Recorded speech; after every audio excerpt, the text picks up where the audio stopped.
Friday and Saturday, 7:30 p.m., Sunday matinee at 2:30 p.m. Get your tickets at the door or on their website, roswelltheater.com. Concerned Citizens for New Mexico present Standing in the Gap, a documentary film on election integrity, featuring guest speaker Professor David Clements.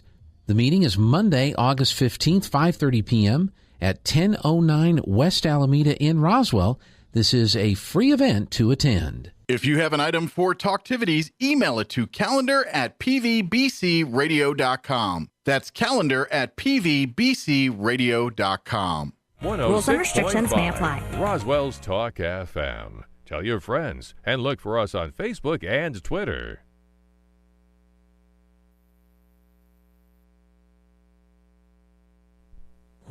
News this hour from townhall.com. I'm Rich Thomason.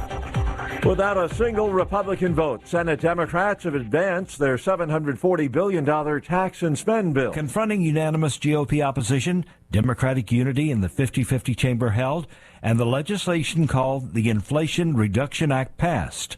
However, nonpartisan analysts have warned that despite the bill's name, it would have a minor effect on surging consumer prices. Correspondent Ken Lorman says the bill now goes to the House, a vote there expected Friday.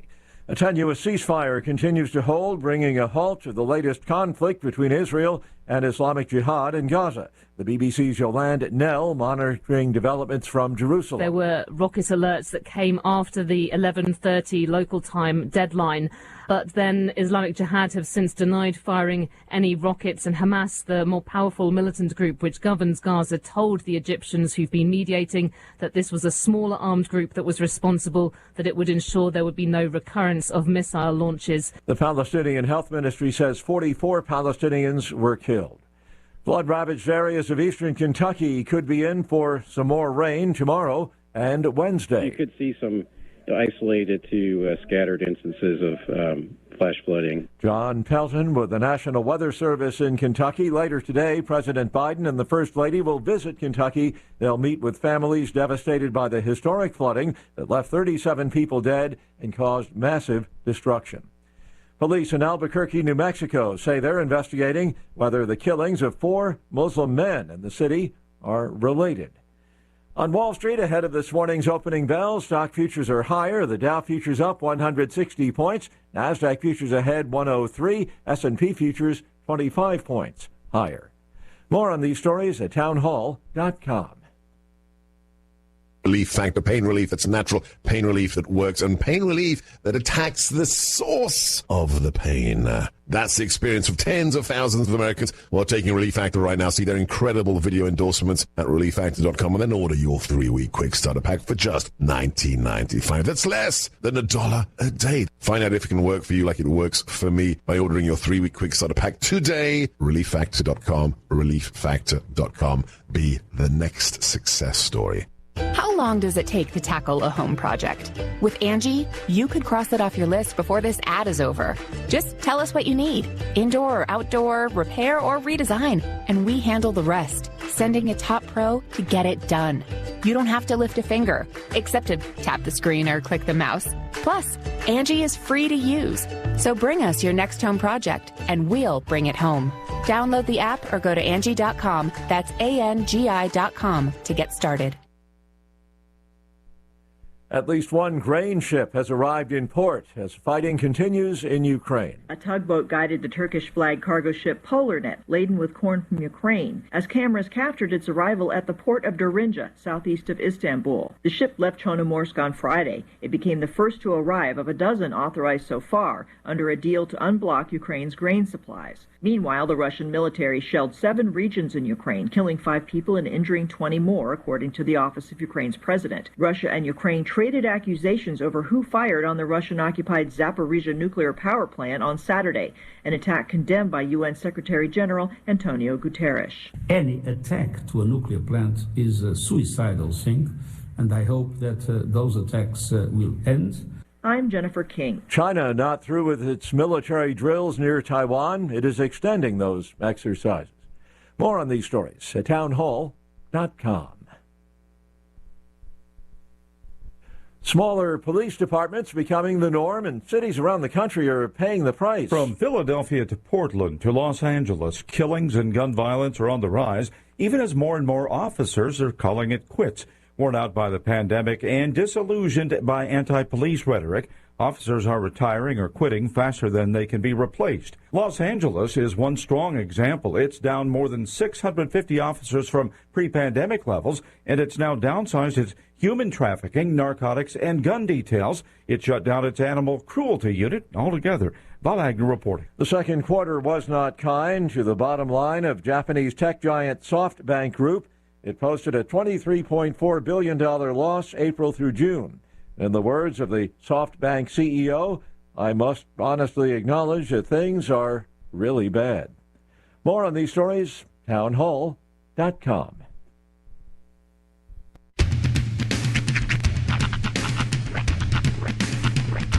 What in the wide, wide world of sports is going on here? I promise you, whatever scum did this, not one man in this force will rest for 1 minute until he's behind bars. Now let's grab a bite to eat. Yeah, come on. I feel the hot wind on my shoulder and the touch of a world that is older. I hit the switch and check the number. I leave it on and then I slumber. I hear the rhythm ringing through it. Flamenco guitar and cumbia music.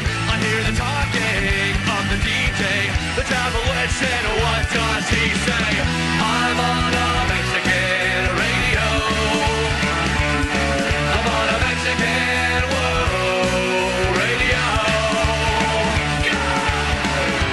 Broadcasting live from high atop the J.P. White Building in downtown Roswell, New Mexico. It's Mornings with Mike Winters on 106.5 Roswell's Talk FM.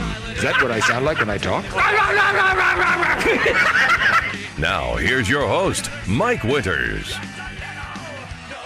And good morning, one and all. Welcome to a morning without Mike Winters. Oh, I ain't he. That wouldn't be me. No, Mike Winters out today, dealing with some family issues, some situations that have come up. Mike is going to be dealing with that for today and the next few days. So you got me. You got the B team. You got kid's second seat, captain's second banana, if you will. That's all right, because we're going to make it work. Sean Smalls inside your radios, filling in for Mixmaster Mike Winters. Barring any kind of major issues, he will be back inside your radios in the foreseeable future. But in the meantime, now you got me. You got Sean Smalls. Hopefully your weekend went swimmingly. Happy Monday to you. Welcome to it. Hopefully your work week isn't going to be too much of a bog down. Weekend was pretty nice. Actually, it was my birthday weekend. So I did exactly no resting whatsoever. Starting 6 a.m. on Saturday, I basically turned on my side hustle and started doing that all weekend, trying to earn a little extra cash for the week ahead, because I know it's we're heading into tough economic times, and so doggone it, sometimes you got to make the side hustle work. But I figured it was the best way to spend my birthday. I really didn't have. I mean, I celebrated on Friday. Had a bunch of, had a few friends at old Thomas's house. That was a nice gathering of some friends, just for some quiet festivities. And other than that, I got the celebration out of the way early. I figured, put the nose to the grindstone and try to earn a little extra cash for the week ahead. But yeah, that was my weekend. And the major problem with it is. I don't have an AC in my car right now, so it's been quite the struggle with the AC 440, basically 4 windows down, 40 miles an hour, trying to keep things cool in my car. And I also get very, obviously, I'm sweating a lot, so I'm getting dehydrated very quickly. So basically, the passenger side of my car is quickly filling up with plastic water bottles. I've gone through probably a 36-pack of just water over the last 2 days or so. So if anybody's looking for some plastic to recycle, or if you're those caps that they're taking donations for, I've got a whole plastic bag of them waiting in the passenger seat of my car, because that was pretty much my whole weekend, just trying to stay hydrated and getting that paper. Hopefully your weekend went swimmingly. Let's dive into the rundown real quick, see what we got coming up for us this morning. Coming up here in just a few minutes, about 7:15 or so, we'll be chatting with Mr. Matt Bristol from Bristol Law Office. He made the giant trek from all the way upstairs 2 floors to come on down and chat with us. Last time we chatted about community property. This time we'll see where the conversation takes us. Maybe a little bankruptcy, maybe some family law. We'll see what we dive into with Mr. Matt coming up here in just a few minutes, around 7:15 or so. Coming up in the 8 o'clock hour, around 8:15, we'll be chatting with Miss Amy McVeigh-Tejas from the Historical Society for Southeastern New Mexico. Obviously, the big fundraiser, the trip down memory lane, is fast approaching, August 25th, and the deadline to let them know that you are going to be a part of that fundraiser so they can let Peppers know is also fast approaching. So we'll be chatting with them coming up in the 8 o'clock hour, around 8:15 or so. Then coming up in the 9 o'clock hour, we'll be chatting with the folks from the Paleta Bar, which is the brand new paleteria. I know I'm butchering that. I'm painfully white, you guys. The new Paleta Bar up north. It's a place you can go and dive into, Mexican style ice pops. They have a wide array of flavors, a bunch of different toppings, stuff you can put on top of it. They do aguas frescas. They do the elotes with the corn in the cup. The Dory nachos, which I'm a humongous fan of. It's funny, too, because people are, what's a Dory nacho? And I get excited because I get to introduce them to the wonder that is Dory nachos. They get to take that home with them. So we'll be chatting with the folks from the Paleta Bar coming up here in just a few minutes. Their grand opening coming up this weekend. So they are gearing up for a lot of festivities this weekend. We'll talk about all the fun stuff waiting for you out there at the Paleta Bar this weekend for their grand opening. That's coming up in the 9 o'clock hour, around 9:15 or so. Plus all your daily features, which include your Kim Commando update, Sean Hannity update, Town Hall business news, and whatever else comes our way on this Monday. Right now at 11 minutes after 7 o'clock, let's take a quick pause and get you up to date with that weather. I'm meteorologist Steve Hamilton with your Pecos Valley weather. Sunshine for most of the day, but we do have enough moist air to get a few showers or thunderstorms going this afternoon. Our high today in the mid-90s. Scattered showers and thunderstorms for the overnight, cloudy, and our low near 70. We'll start off with a mix of sunshine and clouds on Tuesday, and then maybe a shower or two with our afternoon high in the upper 90s. Thunderstorms possible again on Wednesday. That's your latest forecast. I'm meteorologist Steve Hamilton. Thank you, Steve. Currently 72 degrees under a mix of clouds and sun. Humidity is at about 53%. Winds out of the north at around 5 miles an hour. The barometer at 30.17 inches with a dew point of 54 degrees. For today, mostly sunny skies. Later in the day, we're looking at some isolated showers and thunderstorms. 95 degrees for the high today. Winds out of the southeast, 5 to 10 miles an hour. Your chance of rain for today is 20%. That chance of rain gets bumped up to 40% for the overnight hours. Scattered showers, thunderstorms, mostly between 10 p.m. and 4 a.m. Mostly cloudy, low of around 70 degrees. Winds out of the southeast, 5 to 10, becoming northeast after midnight. Your chance of precip, as I mentioned, is around 40%. Jumping back down to 20% chance of rain for your Tuesday under mostly sunny skies with a high of around 95 degrees. The good news is it doesn't look like we have highs outside of the 90s most of this week. So at least the triple-digit heat is going to give us a bit of a break this week. Isolated showers, a 30% chance of those after 7 p.m. on Tuesday night. Then later in the evening, after about 1 a.m., that chance of thunderstorms jumps up to about 40%. Mostly cloudy, a low of around 70 degrees. For your Wednesday, chance of showers, thunderstorms before 7 a.m., then a chance of rain after 1 p.m. Looks like that whole window between 7 and 1, it's going to be our dry spell. So those storms could produce heavy rain, partly sunny, a high of around 94, and winds out of the northeast, 5 to 10 miles an hour. Again, your chance of rain is 30%. Chance of rain continues into Wednesday night, 40% chance of rain on Wednesday night, dropping down to an overnight low of 70 degrees, getting up to 93 for your Thursday with a 40% chance of rain, 30% chance of rain Thursday night with a low of 69. Friday, a 20% chance of rain, 95. And for your Friday night, a 20% chance of rain continues, again, 69 for the overnight low. This weekend, though, it looks like the clouds moving out of the area, and we're heading back up the thermometer, back into the upper 90s, 99 for the high on Sunday. So enjoy the rain, enjoy the clouds this week. This might be the one week we have before summertime wraps up. 14 minutes after 7 o'clock. We're going to pause, get you up to date on your Roswell livestock report and some other bill-paying news. Then on the other side of this, we'll chat with Mr. Matt Bristol from Bristol Law Office on A Morning Without Mike Winters. Stay tuned. Good morning, this is Smiley Wooten at the Roswell Livestock Auction. A good August run this week with a nice selection of all classes of cattle, especially young cow-calf pairs, bred cows, and high-quality calves and light yearlings with condition. We expect to sell 800 head, break it down like this: 125, 150 weighing cows and bulls, 100, 125 pairs of bred cows, 500, 550 calves and yearlings. Today's sale will include 19 cow-calf pairs, good quality, 80% black Angus and Brangus cross cows with Angus calves at side. These cows 3 to 6 years old.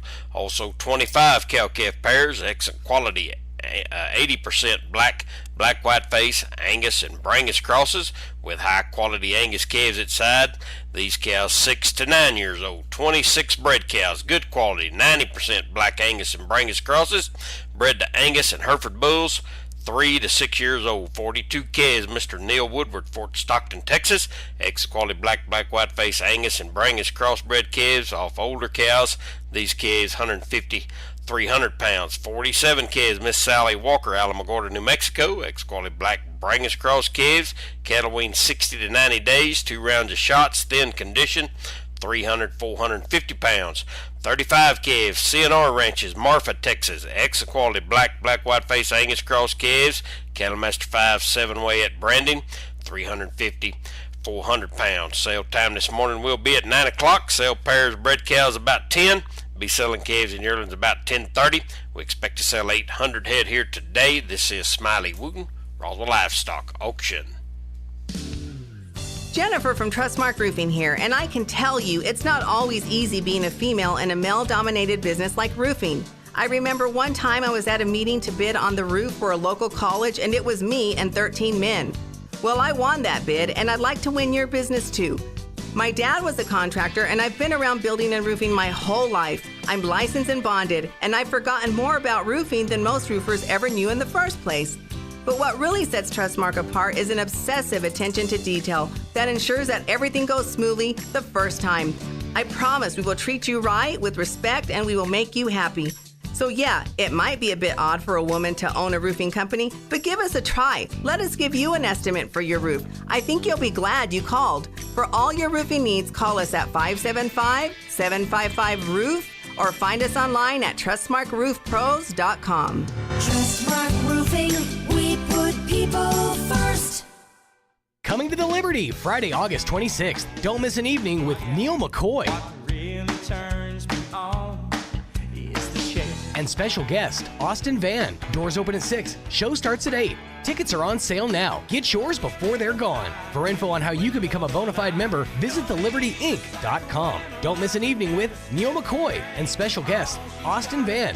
Friday night, August 26th. Doors open at 6. Show starts at 8 at the Liberty in Roswell. Tickets are on sale now. Imagine pool water that is extremely soft and gentle on hair, skin, and eyes. Soft Swim is a chlorine-free sanitizing system by BioGuard. Simple and easy, Soft Swim will give you a crystal clear pool that feels luxuriously soft. Your pool might just become the destination of the entire neighborhood. Application is a breeze, no mixing, no pre-dissolving, and routine maintenance is simple. Come to Mays Lumber Company today, the only dealer for Soft Swim by BioGuard. You can count on Mays Lumber Company. Oasis Computers has been Roswell's trusted source for home and small business computers for over 30 years, and they continue to be your best resource for computer repairs, operating system upgrades, web root managed, antivirus, special orders, and more. Oasis Computers is now open from 8 to 1, Monday through Friday to better serve you. Service calls by appointments and after-hour appointments are available too. Stop by Oasis Computers at 1703 North Garden or call or text 575-625-9141 for even faster service. Here's a Mornings with Mike Winters fun fact. The ball on top of a flagpole is called a truck. Mess with your friends today by pointing at a flagpole and say, "Hey, check out the truck on top of that flagpole." Here's Mike Winters. And good morning, 18 minutes after 7 o'clock. Joining us in studio this morning, Mr. Matt Bristol from Bristol Law Office. How are you doing this morning? Good, Sean. How are you doing today? Doing good. Happy birthday. Thank you, sir. Thank you, sir. One day older and not feel much wiser, I'll be honest with you. I'm officially saying I'm in my late 30s now. It was touch and go there for a minute. I've been mid-30s for a long time, but officially 38 is my late 30s. Well, that means you finished year 38. You're starting year 39. I don't like to think about it like that, but sure. I guess technically you're right. You're not wrong. It's funny though, because I consider myself now late 30s, but for the longest time, my kid's mom, who was a year older than me, I've been saying she's been in her mid 40s since she was 37. So so it's different. It's a double standard, I admit, but late 30s for this cat over here. Well, you can't go a week without a good rationalization anyway. That's None true. of us can. That is true. For just one moment, you just stop and go, oh, no. Yep, your realization you're getting older. Yep. Things are starting to work less. Things are getting more expensive. It's getting harder out there to survive. But, I think we're looking at inflation. We're probably looking at the 1970s all over again. It's and I've seen it in different ways. I've watched a couple of different news reports that specifically are talking about shrinkflation. And how products are all getting smaller without our knowledge and just staying the same price. And you're really seeing a lot of big examples of inflation in crazy ways. Oh yeah. The 1960s were an era of easy money, which is what we've had the last 15 years, Mm-hmm. and so then the payback for that from the 60s was the stagflation of the 70s, and we're likely to have a rebound similar to that. Yeah. So in 1968 was the stock market topped out. The Dow Jones topped out at 1,000. Okay. And then we had the stagflation in the 70s. And 1981, the Dow Jones was at 1,000. So you had 14 years worth of shit, just sideways stuff, you know. So we could be looking at that again. Don't know for sure, but it's been a long time since we've had that kind of recession. So we're overdue. I know that, and the Fed just raised interest rates. They're looking at another interest rate hike, I think, before the end of the month. That's the only thing that finally killed inflation in the early 80s was they raised interest rates to the level of inflation. Sure. And so that's what the Fed's doing now. They're being pretty aggressive about it, which is good. But they just don't know how much to raise it or how quickly, or are they going to overshoot? Right. So bless their little hearts. I'm glad I don't have that job. Bless their cotton socks. But yeah, that's something that it's when you get into that realm of money, it's so just daunting to me, because at that point, the Fed's not controlling the interest. The interest rate's controlling the interest rate. And they're just kind of like looking at what it's going to do and kind of adjusting to what it's doing, essentially. Yeah, and it's a reactive situation. It's like dealing with a three-headed monster. It's gonna do what it do. We just have to react to what it do. Yeah, but a lot of life is that way. I mean, we only control so very little things, and we mainly just control how we react to it. It's true. So I'm just glad I don't have their job. Absolutely. Gee yeah. whiz. It's once you get up to that to a certain level with with finances, with money, things just get ugly. I'm good just hanging down here below the fire line, It's nice. There's no smoke down here. Yeah. I'm good with taking care of me. Yeah. There's just no way I could run the country. There's no way I could run the state. So I just kind of take care of me and I'm good. Mm-hmm. There's definitely I'll keep to myself. So you dip a toe in lots of different realms of law. Yes. You deal with bankruptcies, you deal with different things like that. But today you specifically we're talking about different forms of business ownership. Yeah, you were earlier saying that you had a side gig going on, and it's one of those things that's like I fought for the longest time to go into that night, because I did not want to have. I was proud of the fact that I was a one job, like I had one income and I was able to earn my living. But times they are a changing, man. Things are getting a lot more expensive, and everybody's got to have something on the side. Yeah, it never hurts. A lot of people, when they become self-employed, if they do it full time, about half of them say, if I knew how much work was going to be, I never would have done it. Right. But then I've talked to people who've been in business for years, and getting out of business is a whole lot more complicated than getting in, believe me. Mm-hmm. But getting into business, if you want to do it just a little bit here and there, that's one thing. But if you get into it enough, New Mexico, for example, charges sales tax on services. I have to charge sales tax.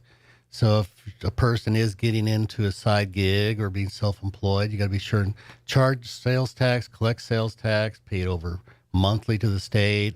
So that's one way people get in trouble is they don't do their sales tax. Sure. So I'm a sole proprietor. That's the simplest form of business ownership.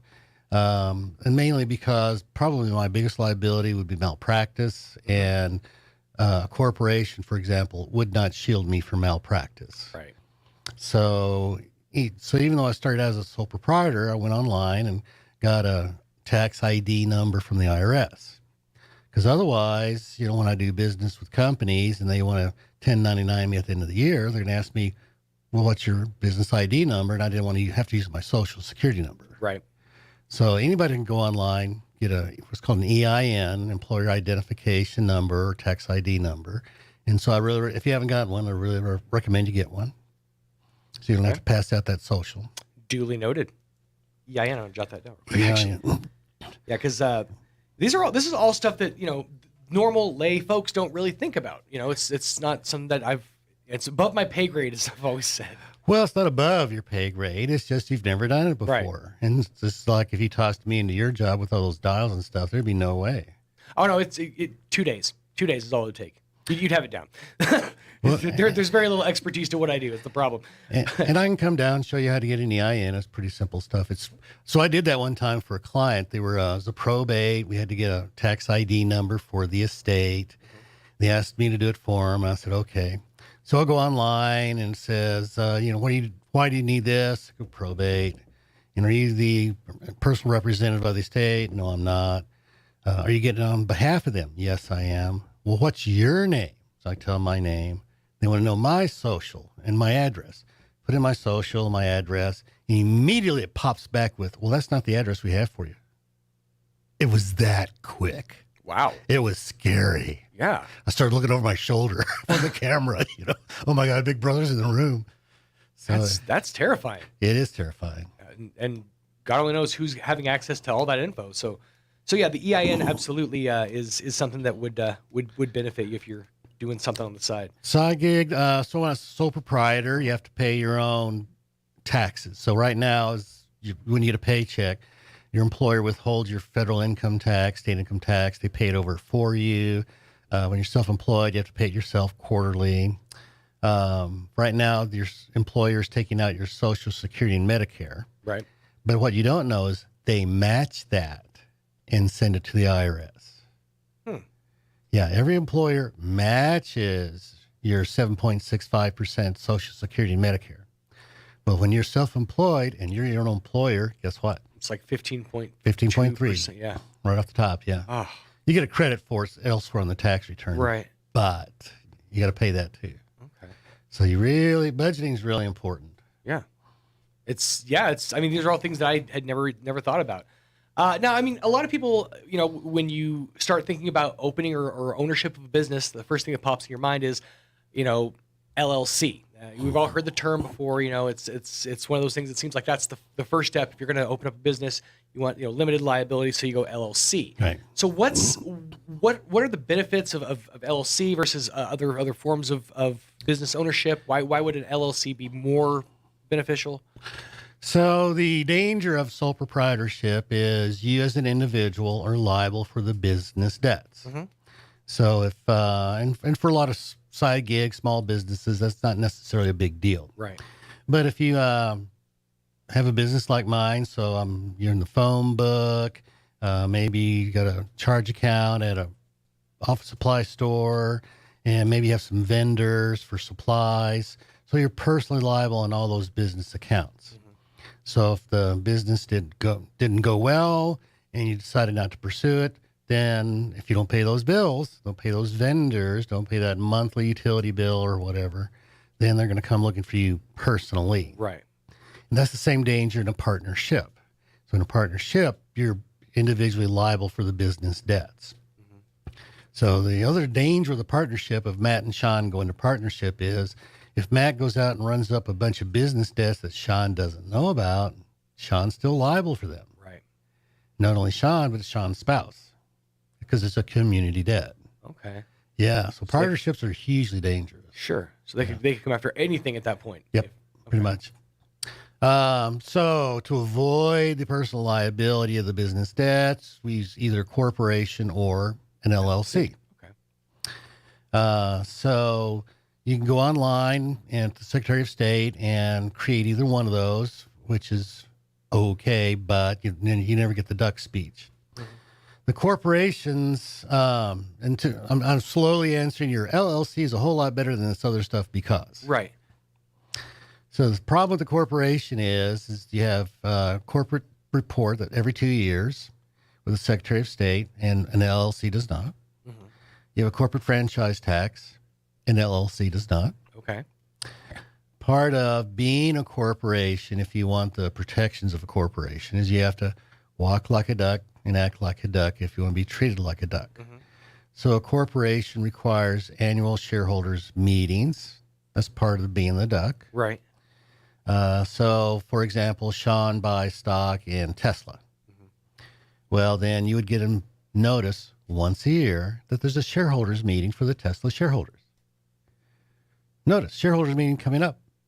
Come to wherever, California, we have a shareholders meeting, and we're going to vote on the following things. Okay. And so there's minutes of the annual shareholders meeting. Right. And so this is a requirement even if Sean creates his own corporation. Sean is the only shareholder of the corporation, and Sean's the president of the corporation.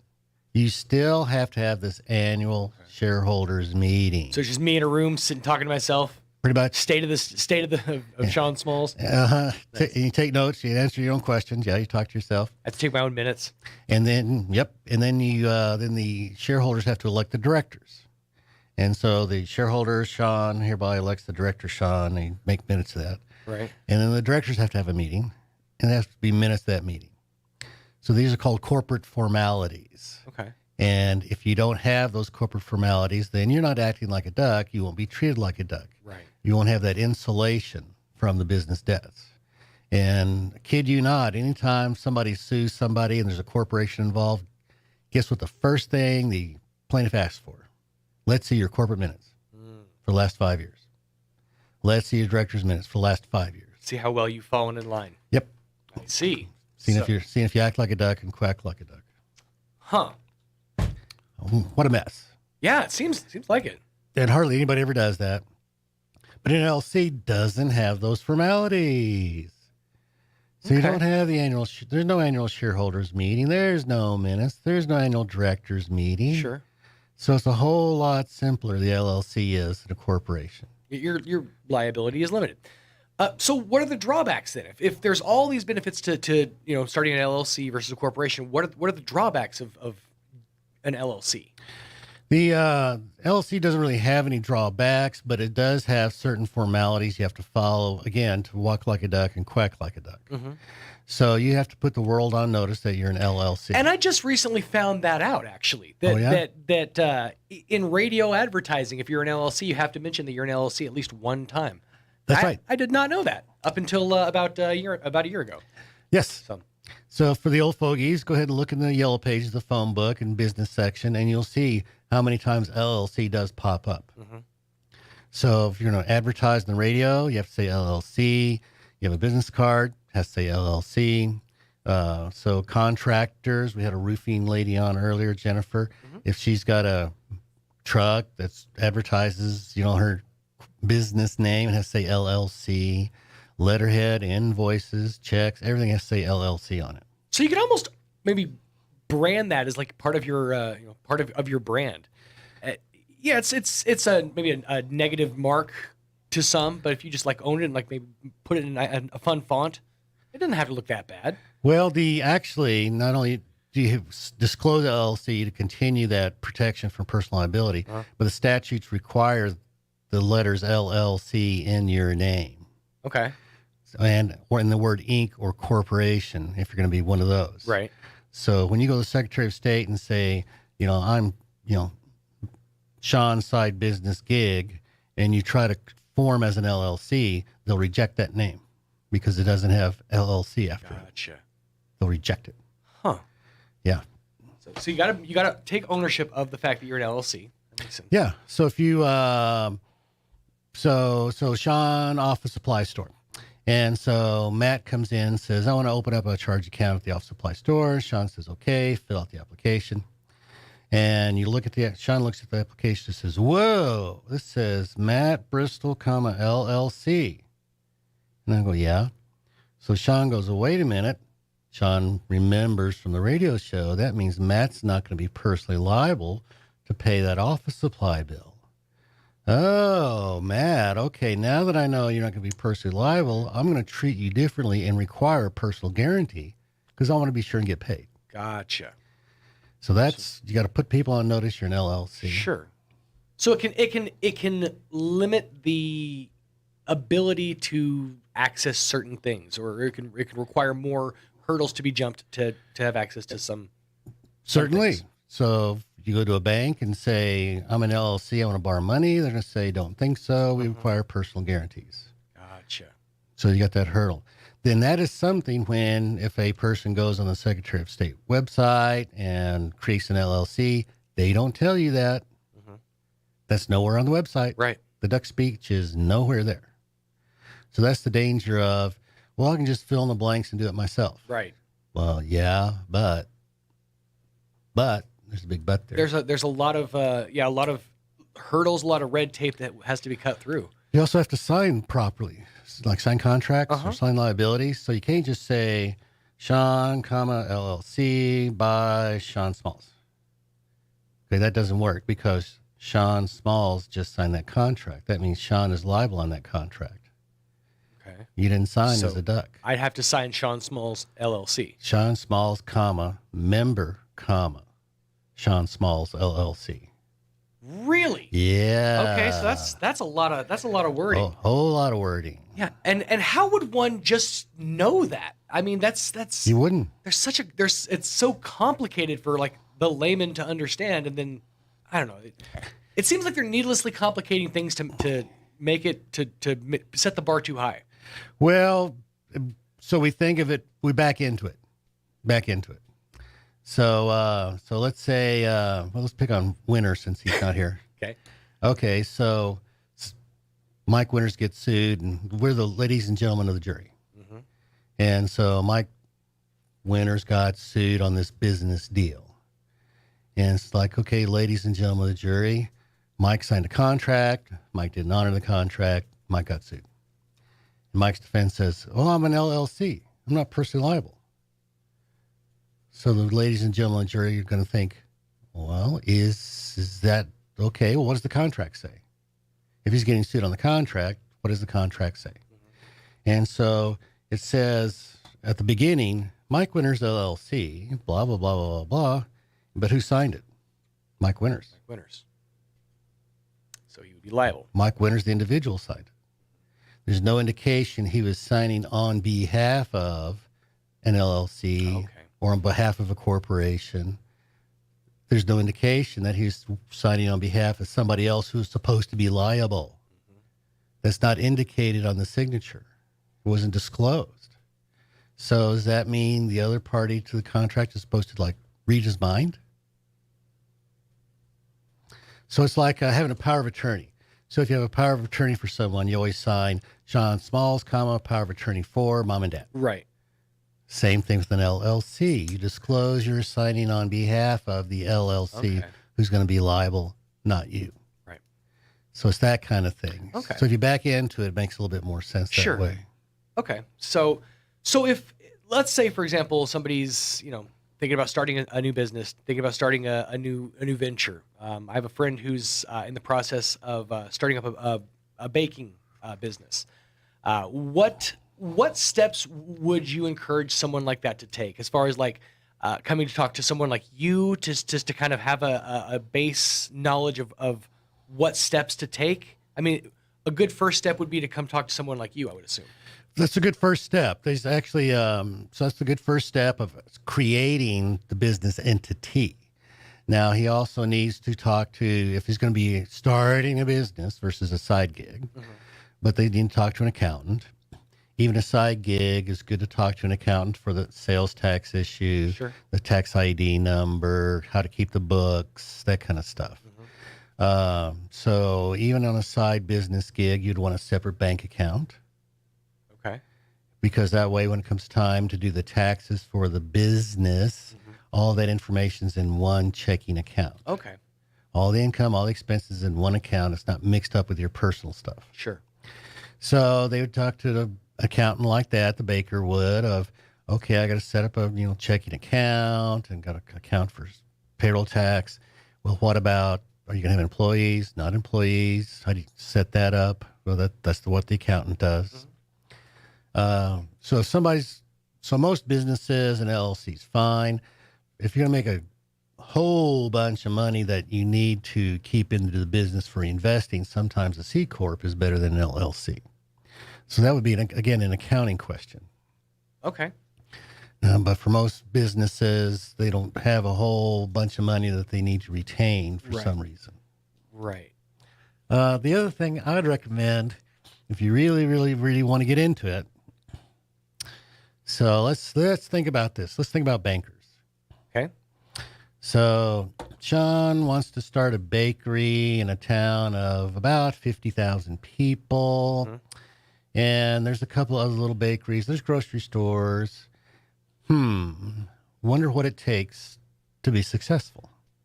So if you go to a bank and you say, I want to apply for a loan to start this business. And the bank says, okay, well, what's your business plan? So then the banks have these honking big books.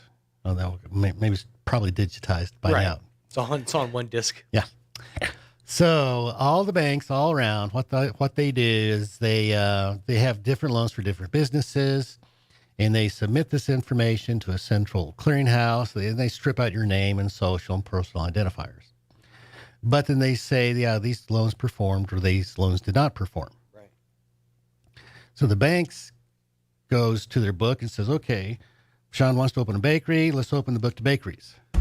Open the book. And we're a town of 50,000. They open the bakery book to populations of 50,000. Turn to that page. How much competition? They turn to that page. And then so it's whittling down all of the different caveats. All the different caveats to similar size town, similar location. And how well that succeeded. And, well, what percentage of the money went to rent? Okay. What percentage of the sales went to product? What percentage of the sales went to employees? And if you meet the ratios of those successful loans, you're more likely to get your loan. Okay. But if your ratios are out of line and meet more with loans that were unsuccessful, you're less likely to get that loan. Gotcha. So you can use that to determine, gee, I'm paying too much rent, or I need to increase my sales of this product, or, I was about to pay this much employees, but that's out of line. I'm going to have to cut down on the employees I was going to hire. Right. So if you really, really want to get into it, you go talk to your banker and say, I need to look this info up. Yeah, it sounds like that would be useful info. Absolutely. Yeah, but who knows it's out there? Right. So that's what I would do if somebody's going to So talk to an accountant. Come talk to someone like you who's got knowledge like this, and get your ducks in order, because that's definitely something that's going to be an issue moving forward. Yeah, and you may be finding out, when people usually start a new business, they tend to overestimate their income and underestimate their expenses. And so you should actually reverse that, cut your income in half, double your expenses, and are you still going to make it? Right. So, yeah, starting on your own business is tough. It's got to be a good budgeter. So the moral of the story, stay employed. Got it. Duly noted. Well, we covered a lot of info, Matt. So if folks want to reach out, if they have questions of their own, maybe about different types of business ownership, if they heard something that piqued their interest today, how did they get a hold of you? Well, they call us at 575-625-5284, bristoloffice.com, or call Sean at home and he'll give you the phone number. It's true. I know it, including with inflection. 625-5284, bristolawoffice.com. Yes, absolutely. We have practiced that a lot in the past. We certainly have. Well, Matt, thank you so much for your time. As always, Sean. You are a wealth of knowledge, and we appreciate these little trips down into legality. Well, thank you, and again, happy birthday. Well, thank you very much. I appreciate that. I'll I'll celebrate when I'm dead. 17 minutes away from 8 o'clock on this here Monday morning. Let's get you up to date with some local news. Now for a Pecos Valley news update, I'm Jared Cirillo. The city of Roswell will host a tourism talk on Tuesday with the goal of providing helpful information to local lodging establishment operators who need to submit every month the lodger's tax and convention center fees that they collect from their customers. The meeting will be in the large conference room at City Hall from noon to 1 p.m. on Tuesday. The city planning to hold similar talks each month. Also in Roswell, police are asking for your help in finding an elderly woman who has been missing since Sunday. Janelle Bryant was last seen in the area of West Hobbs Street and South Union Avenue in Roswell at about 3 p.m. Sunday. She was reported missing by her son, whom she lives with in the area, after he discovered she had wandered off. Bryant may not be able to take care of herself, putting her safety at risk. If you know anything or have any information that could be helpful, please call Roswell Police at 575-624-6770. You're up to date. I'm Jared Cirillo. There's a new summer surprise app that's letting people by the millions track the flights of virtually everyone, any airliner, any airplane, anytime, no matter where it goes. Best of all, these incredible apps are free. I'm Kim Commando, brought to you by ExpressVPN. Secure your online data and get an extra 3 months free at expressvpn.com/Kim. Last Tuesday, viewers set new records on Flight Radar 24, tracking Nancy Pelosi in her U.S. government plane no less, flying 7 hours from Kuala Lumpur to Taiwan. There's also Flight Aware, Flight Tracker, Plane Finder, Planes Live, and many others. They all use inexpensive, privately generated data, not government data, from receivers that pick up signals airplanes use to identify themselves. Watch Taylor Swift, Elon Musk, any celebrity to any politician's private aircraft travels. All you need is an iPhone or Android, the aircraft's number, one of these apps, and you're tracking flights in seconds. Get my daily podcast called Kim Commando today. Here's a question. Is there anything that matters more than the safety of you and your loved ones? Of course not. So isn't it strange then that many home security companies don't act that way? This is why I use and trust SimpliSafe Home Security. Their advanced security technology helps me sleep at night, and they always put me and my family's safety first. With 24/7 professional monitoring, SimpliSafe's agents call you the moment a threat is detected and dispatch police or first responders in an emergency. SimpliSafe's monitoring agents truly care about your well-being and are highly trained to help keep you calm and safe during stressful situations. SimpliSafe's customer-first policies make sure you're taken care of with affordable plans starting at less than $1 a day, because feeling safe at home shouldn't break the bank. Customize the perfect system for your home in just a few minutes at simplisafekim.com. Go today and claim a free indoor security camera plus 20% off with interactive monitoring at simplisafekim.com. At simplisafekim.com. Here's a Mornings with Mike Winters fun fact. Slugs have 4 noses, but no fingers to pick them. Here's Mike Winters. And good morning, 13 minutes away from 8 o'clock on your Monday morning, on a morning without Mike Winters. Mixmaster Mike, he is dealing with some family issues. He will hopefully, Tim Post, he will hopefully be back inside your radios in the foreseeable future to make that temp a reality, because doggone it, we need Mixmaster Mike back inside of our ears. Let's take a quick pause and get you up to date with the local weather. I'm meteorologist Steve Hamilton with your Pecos Valley weather. Sunshine for most of the day, but we do have enough moist air to get a few showers or thunderstorms going this afternoon. Our high today in the mid-90s. Scattered showers and thunderstorms for the overnight, cloudy, and our low near 70. We'll start off with a mix of sunshine and clouds on Tuesday, and then maybe a shower or two with our afternoon high in the upper 90s. Thunderstorms possible again on Wednesday. That's your latest forecast. I'm meteorologist Steve Hamilton. Thank you, Steve. Looking like a pretty nice week around Roswell after the hellscape we've had of triple-digit heat over the last 7 days or so. It's going to be a nice reprieve from that for at least a few days. 72 degrees under a mix of clouds and sun currently. Humidity is about 53% with the wind speed at about 5 miles an hour. For today, we're looking at only about 95 for the high, and they're calling for isolated showers and thunderstorms after noon. Some of those storms could produce heavy rain, but again, 20% chance of showers and thunderstorms. Scattered showers, thunderstorms tonight, mainly between 9 p.m. and 3 a.m. Mostly cloudy, getting down to an overnight low of 70 degrees, and winds becoming northeast after midnight. Again, a chance of rain of about 40%. Looking at 20% chance of rain for your Tuesday. Isolated showers, thunderstorms, afternoon, sunny sky, or mostly sunny, otherwise in a high of 95 degrees. Winds 5 to 15 miles an hour out of the southwest. And for your Tuesday night, a 30% chance of continued showers, thunderstorms after midnight, mostly cloudy, and 70 for the overnight low. For your Wednesday, 30% chance of showers, thunderstorms afternoon. Once again, winds out of the north, 5 to 10 miles an hour, becoming 10 to 15 miles an hour later in the afternoon, and partly sunny, a high of around 94 degrees for your Wednesday. Wednesday night, 40% chance of rain, 70 for the overnight low, and it pretty much stays like this for the rest of the week, at least the week proper. For your Thursday, looking at a 30% chance of rain, 20% chance of rain for your Friday, and highs in the mid-90s all the way through the weekend. That's when things start getting warm again. 97 for the high on Saturday, 99 for the high on Sunday, with mostly sunny skies, and it's going to be hot once again. 11 minutes away from 8 o'clock on this Monday morning. Let's take a quick pause and get you up to date with that Wall Street Business Update. With the Wall Street Business Report, I'm Bill Alexander. It's good news for the White House. U.S. employers added 528,000 jobs last month, despite warning signs of an economic downturn, easing the fears of a recession and handing President Biden some good news heading into the midterm elections. Tens of thousands of flyers had their travel plans disrupted at the start of the weekend after airlines canceled more than 1,400 U.S. flights as thunderstorms hit the East Coast. Another 6,300 flights had been delayed, according to the tracking service Flight Aware. In Florida, a former civilian employee of the Miami-Dade Police Department has been sentenced to 60 days in federal prison for stealing over $117,000 in COVID relief funds. Elisa Rivera had been working as an administrative officer.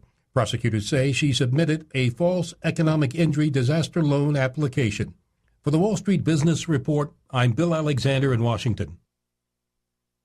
Get ready to take your taste buds to a whole new level. The Paleta Bar is now open at the GameStop shopping center next to Zales. The best Mexican-style ice pops made fresh every day. Dip, half dip, or drizzle on an endless array of toppings. Plus refreshing agua frescas, dory nachos, elotes, and more. Be there for the grand opening, Saturday, August 13th, with special hours on opening day. Performances by the Charlie's Angels at noon, and Roswell's own Placito will perform in the morning and afternoon. Lots of gift card giveaways, raffles, and more. See you at the grand opening of the all-new Paleta Bar on North Main next to Zales in Roswell, Saturday, August 13th, 10 a.m. to 10 p.m. Bob Reed Pest Control protects you and your home by controlling pests that invade. Bob Reed Pest Control understands the importance of safety in and around your home from unwanted pests. Protect your family's most important investment, your home, and protect your children and pets from the dangers of poisonous bugs and insects. Call Bob Reed Pest Control today and let our fully licensed pest control professionals start working for you and your family. Find us fast in names and numbers. Call 623-5344, serving all of Southeast New Mexico.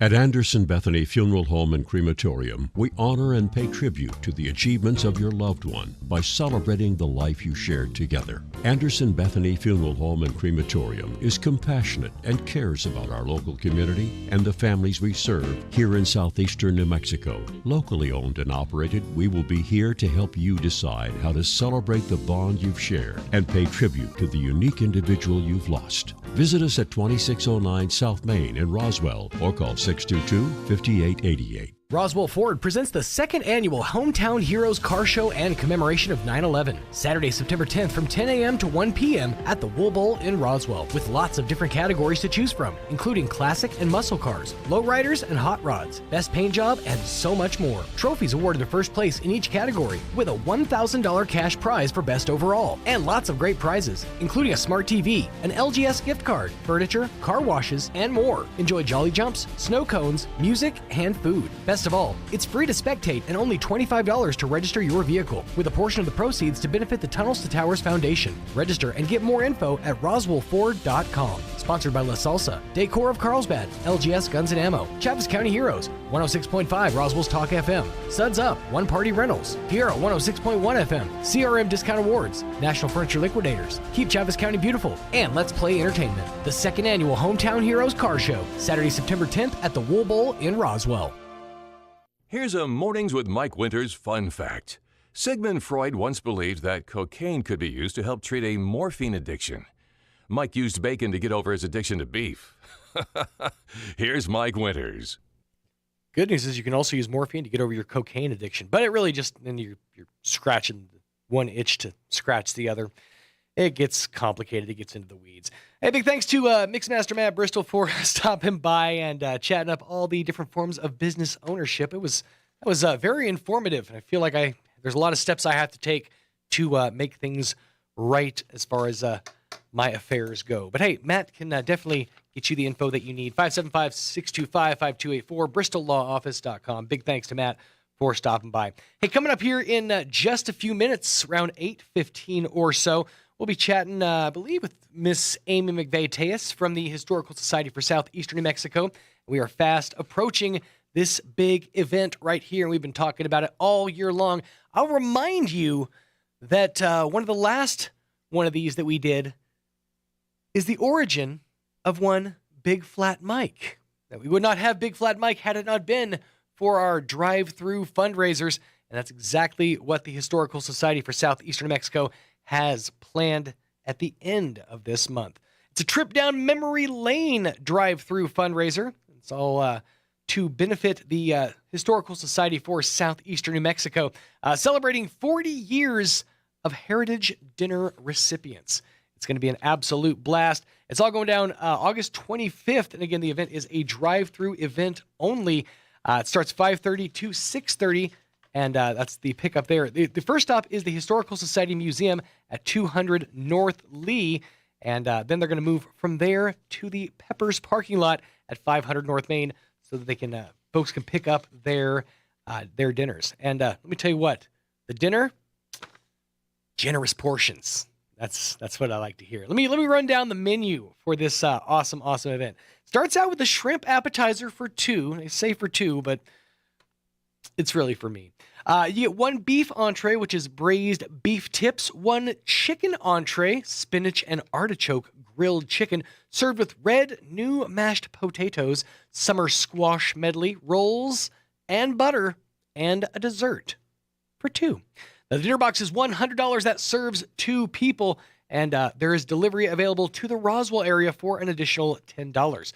Now, if you want to help out the Historical Society in a big way, you can do just that with the dinner bundle. That serves 10 people, and that includes $500. That includes a special goodie bag, as well as a centerpiece and delivery included. And by the way, if you can't be a part of this event, any donation is going to help out the Historical Society. Obviously, lots of different expenses. Keeping the archive building going, keeping the lights on in the JP White building in the JP White home is very expensive, as is maintaining all of the stuff inside. And they're in the process of trying to get a new roof for the JP White house. So any and all donations would absolutely help. Now, today is the final day to RSVP if you want to be a part of this event. You got to get your RSVP in today. I know in past we've stretched it out for a couple of days to give you some extra time to get signed up, but we really need you to get signed up as quickly as possible so we can get this information over to Peppers so they know how many folks are going to be taking part in this fundraiser. Again, it's all going down on August 25th. That's a Thursday from 5:30 to 6:30, kicking off at the Historical Society for Southeastern New Mexico at 200 North Lee and rounding things off in the Peppers parking lot at 500 North Main. RSVP by today. If you want to RSVP, you can do just that by calling 622-8333. You can also get more info by heading to roswellnmhistory.org. That's roswellnmhistory.org to get your tickets, get your reservations, and or just make donations for the Historical Society for Southeastern New Mexico, because they do a lot of amazing work there, and we want to keep them doing the work that they do as long as we can. That's what we're all about. Hey, just a reminder, this weekend is the opening weekend for the Roswell Community Little Theater's She Loves Me.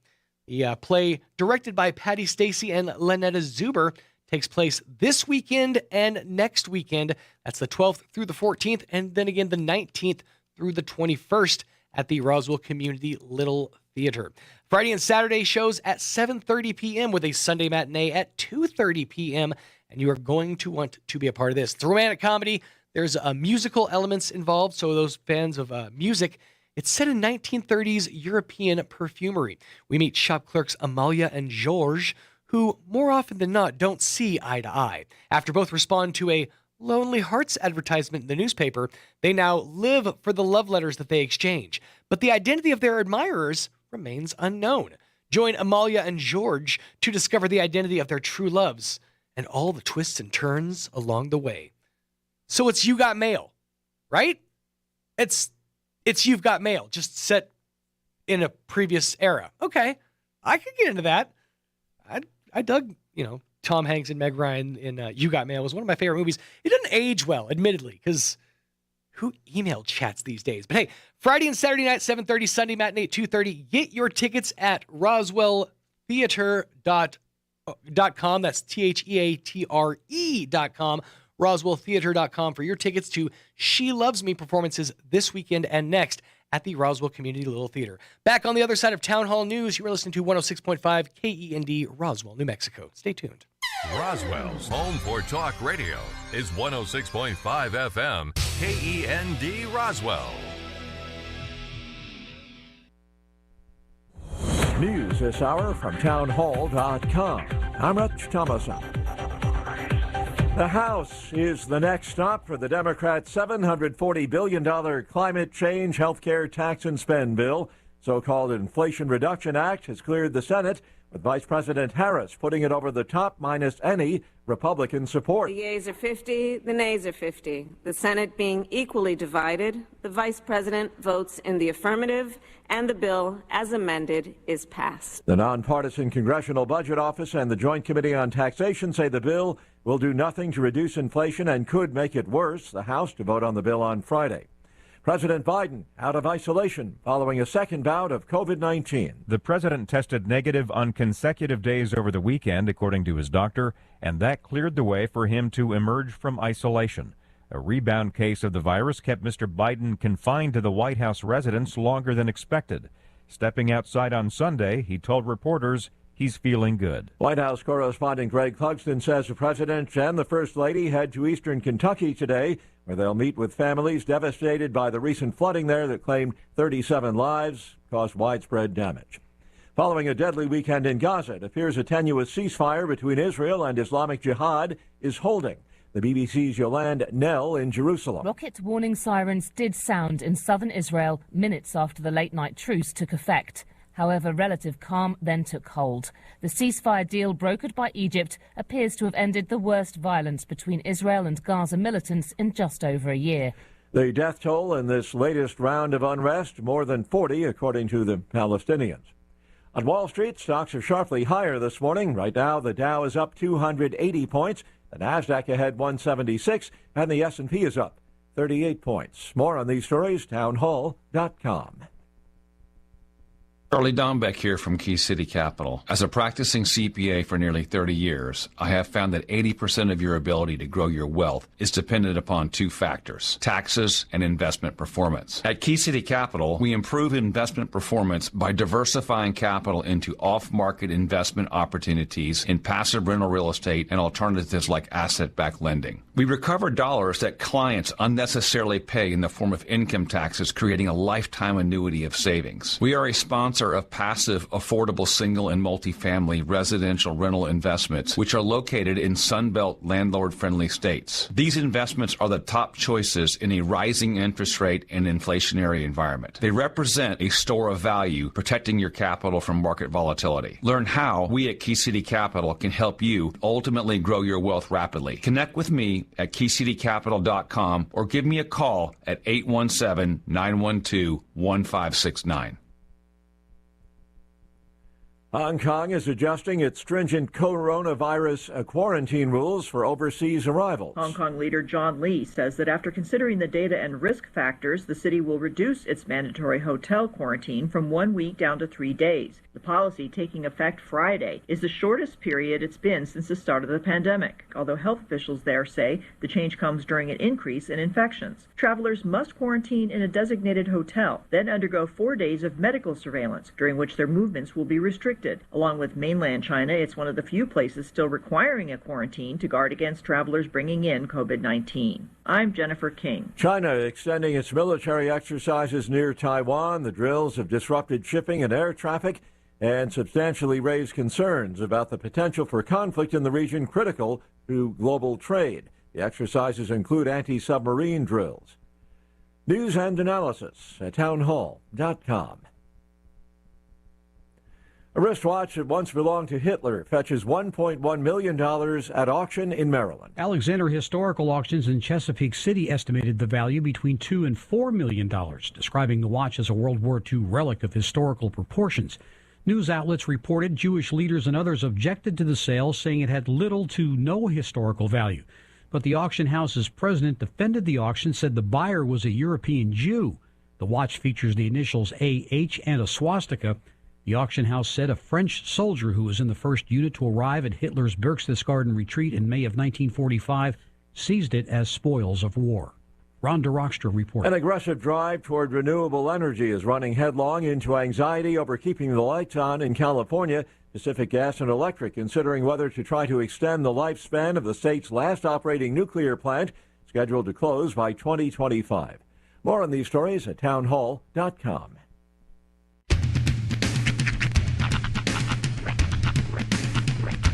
What in the wide, wide world of sports is going on here?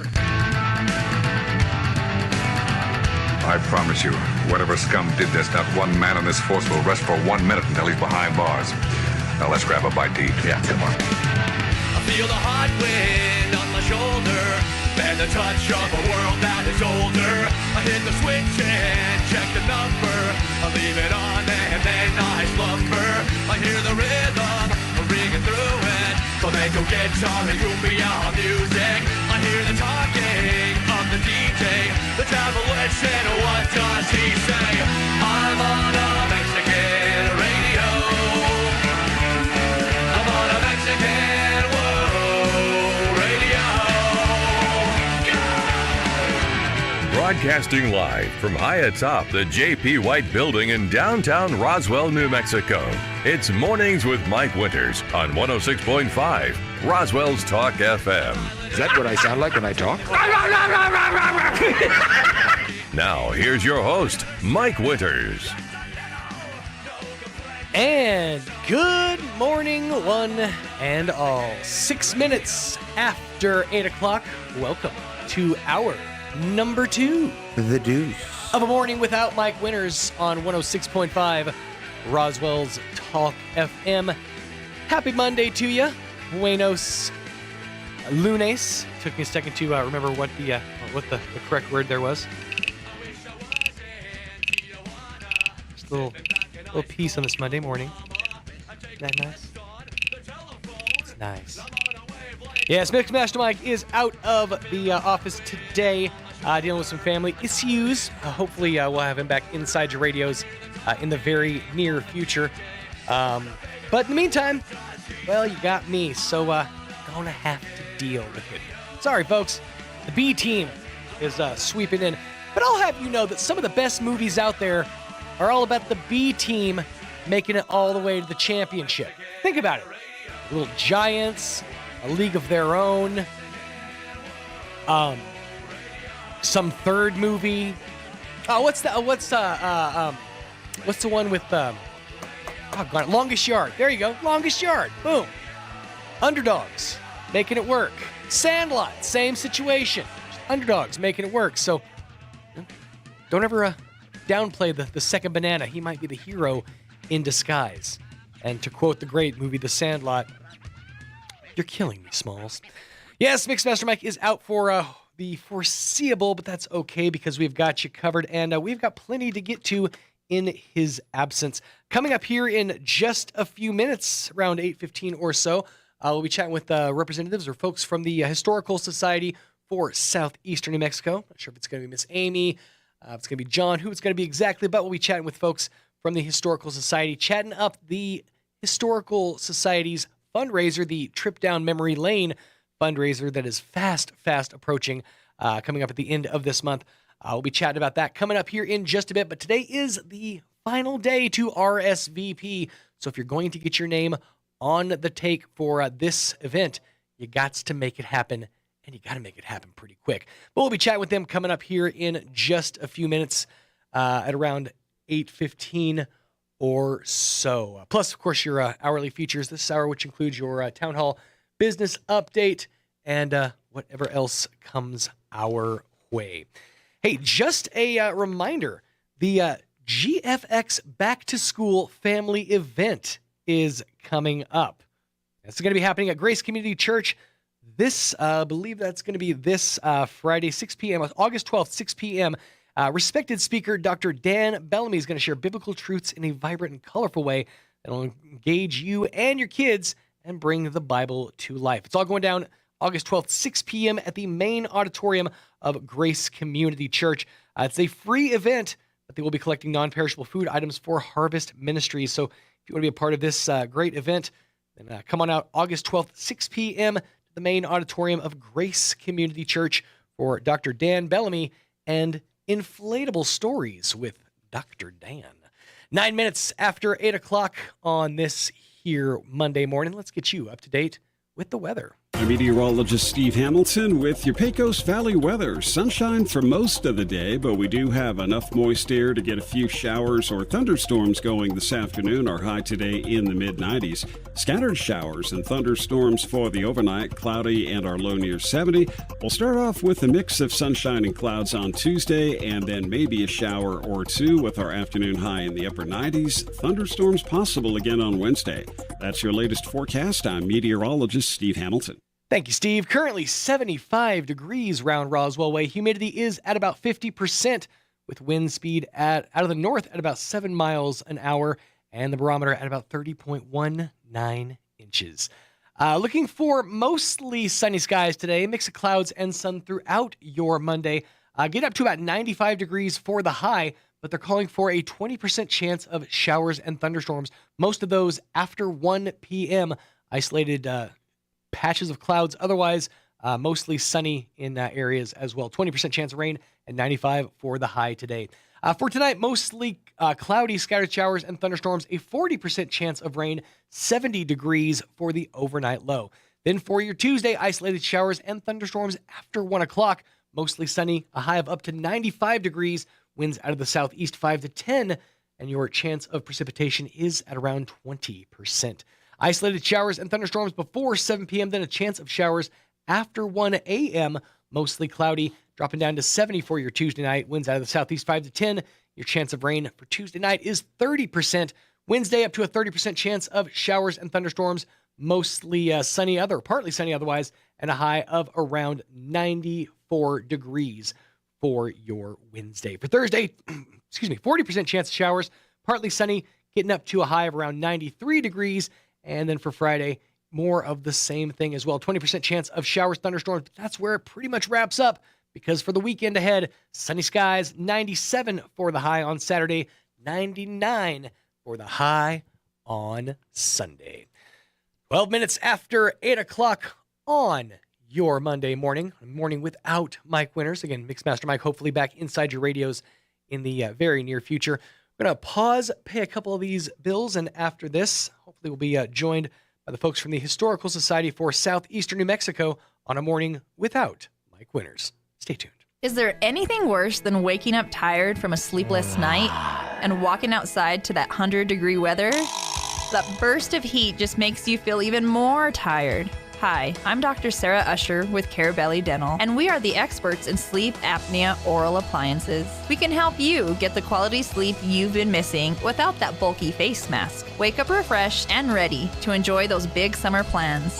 Let us help you sleep better and live better. Come see the team at Carabelli Dental in Roswell or call 622-4455. Well, the biting bugs and the ferocious flyers are out in force. And if you don't take care of them now, you'll be swatting and scratching all summer. Makes me itchy just thinking about it. Hi, this is Jim Gill from Roswell Seed Company. Whether it's keeping the fleas and ticks off your animals or keeping the flies and mosquitoes away from your barbecue, you gotta use the right stuff. And you gotta do it at the right time. So come see us now at Roswell Seed Company and don't let the bugs tick you off. Get it? Tick.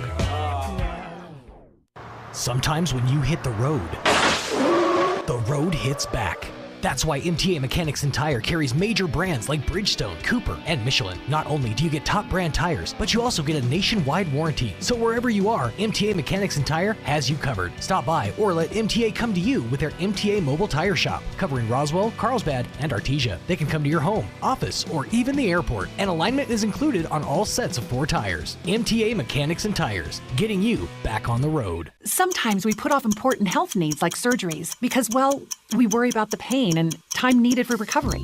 Dr. Paul Torres, a board-certified general surgeon, has joined Loveless Healthcare Center and is helping patients in the Roswell area get back to the lives they love with less pain and a faster recovery through advances in minimally invasive surgery. To find out if laparoscopic surgery is the best solution for you, call Loveless and make an appointment today at 575-625-3222. For over 40 years, Sierra Blanca Motors here in Roswell have been providing locals with quality vehicles and are committed to providing you quality vehicles and service for many years to come. No sales gimmicks, no inflated pricing, just a quality pre-owned vehicle listed at retail pricing or less. Have a used vehicle to sell? Get top trade-in value or an amazing cash offer today. Let Danny or Jose provide you a great car buying experience.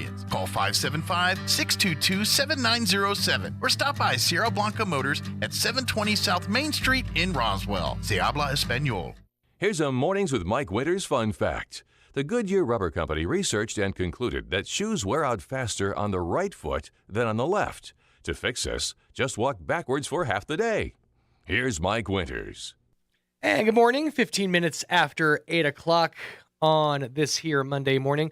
We're going to give Miss Amy McVeigh-Tejas a few more minutes to get over here. We'll be chatting with her and Colonel Juan Garcia coming up here, or excuse me, Jason Garcia coming up here in just a few minutes, all about the events happening at the Historical Society for Southeastern New Mexico. So, a couple things. Over the weekend, I did start or finish the Beavis and Butthead movie and started the new series. I gotta say, I don't know. It doesn't feel like it scratches the same itch for me. Like maybe it's just because I'm a little older, a little maybe slightly wiser. It doesn't feel like it's quite the same. Maybe it's just that I've grown up a bit and Beavis and Butthead have not. Plus, it's also kind of hard. It's a hard one to talk to your friends and family about. You're like, oh, I'm watching the new Beavis and Butthead. But I'll tell you this: I did check out the new Predator movie over the weekend. That was out, I believe, it was on Netflix. It's called Prey, and wow, that movie is intense. I'm not a huge fan of like the Predator movies or any of those, the Aliens, Predators, any of those. But I did check this one out, and I am definitely in as far as new ones go. No spoilers on this one, but it is the end scene of the movie Prey is absolutely astonishing. If you haven't checked it out, I would absolutely recommend that you do so. Hey, just a reminder, the 21st annual Dragonfly Festival is coming up quick. That's actually going to be happening. Where did my flyer go? Here we go. The Dragonfly Festival is going to be happening September 10th out at Bitter Lakes Wildlife Refuge. The tours on Saturday and Sunday, the early bird tour begins at 6:30 a.m. with Dragonfly tours running from 8 a.m. until 2 p.m. and wildlife tours running from 8 a.m. until 3 p.m. on Saturday. For Sunday tours, the Dragonfly tours run from 9 a.m. until noon. By the way, reservations started on August 1st, so get your reservations in if you want to be a part of any of these tours. You got your Dragonfly tour. It's the most popular tour. Professional dragonfly experts are going to tell you about some of the over 90 species of dragonflies and damselflies that inhabit the refuge, capturing wild specimens that the guide will give you an up-close experience with these fascinating insects. During the birding tour, Some of our local bird experts are going to discover some of the over 350 bird species that visit the refuge on an annual basis. Named as Wetlands of International Importance, Bitter Lake National Wildlife Refuge provides an outstanding bird watching opportunity for both beginning and experienced bird watchers. And the Refuge Wildlife Tour is one of a kind as well. Join a wildlife biologist on his hands-on tour and experience where many wildlife species call home. You'll be led to a variety of wildlife field stations where you'll be able to observe some of the unique wildlife that inhabit the refuge. Stations include a reptile display tank, fish trapping, and invertebrate displays. Plus the live butterfly release event, the kids' fishing pool, arts and crafts, scavenger hunt, and a whole lot more. The bird and bat programs are at 11 a.m. and 2 p.m. That's all going down September 10th and 11th at Bitter Lake Wildlife Refuge. If you want more information, you can go to fws.gov/refuge/bitter_lake. Get a hipper URL, guys, or call them at 625-4011. That's 625-4011 or 575-244-6256. So get your tickets now for Dragonfly Fest 2022.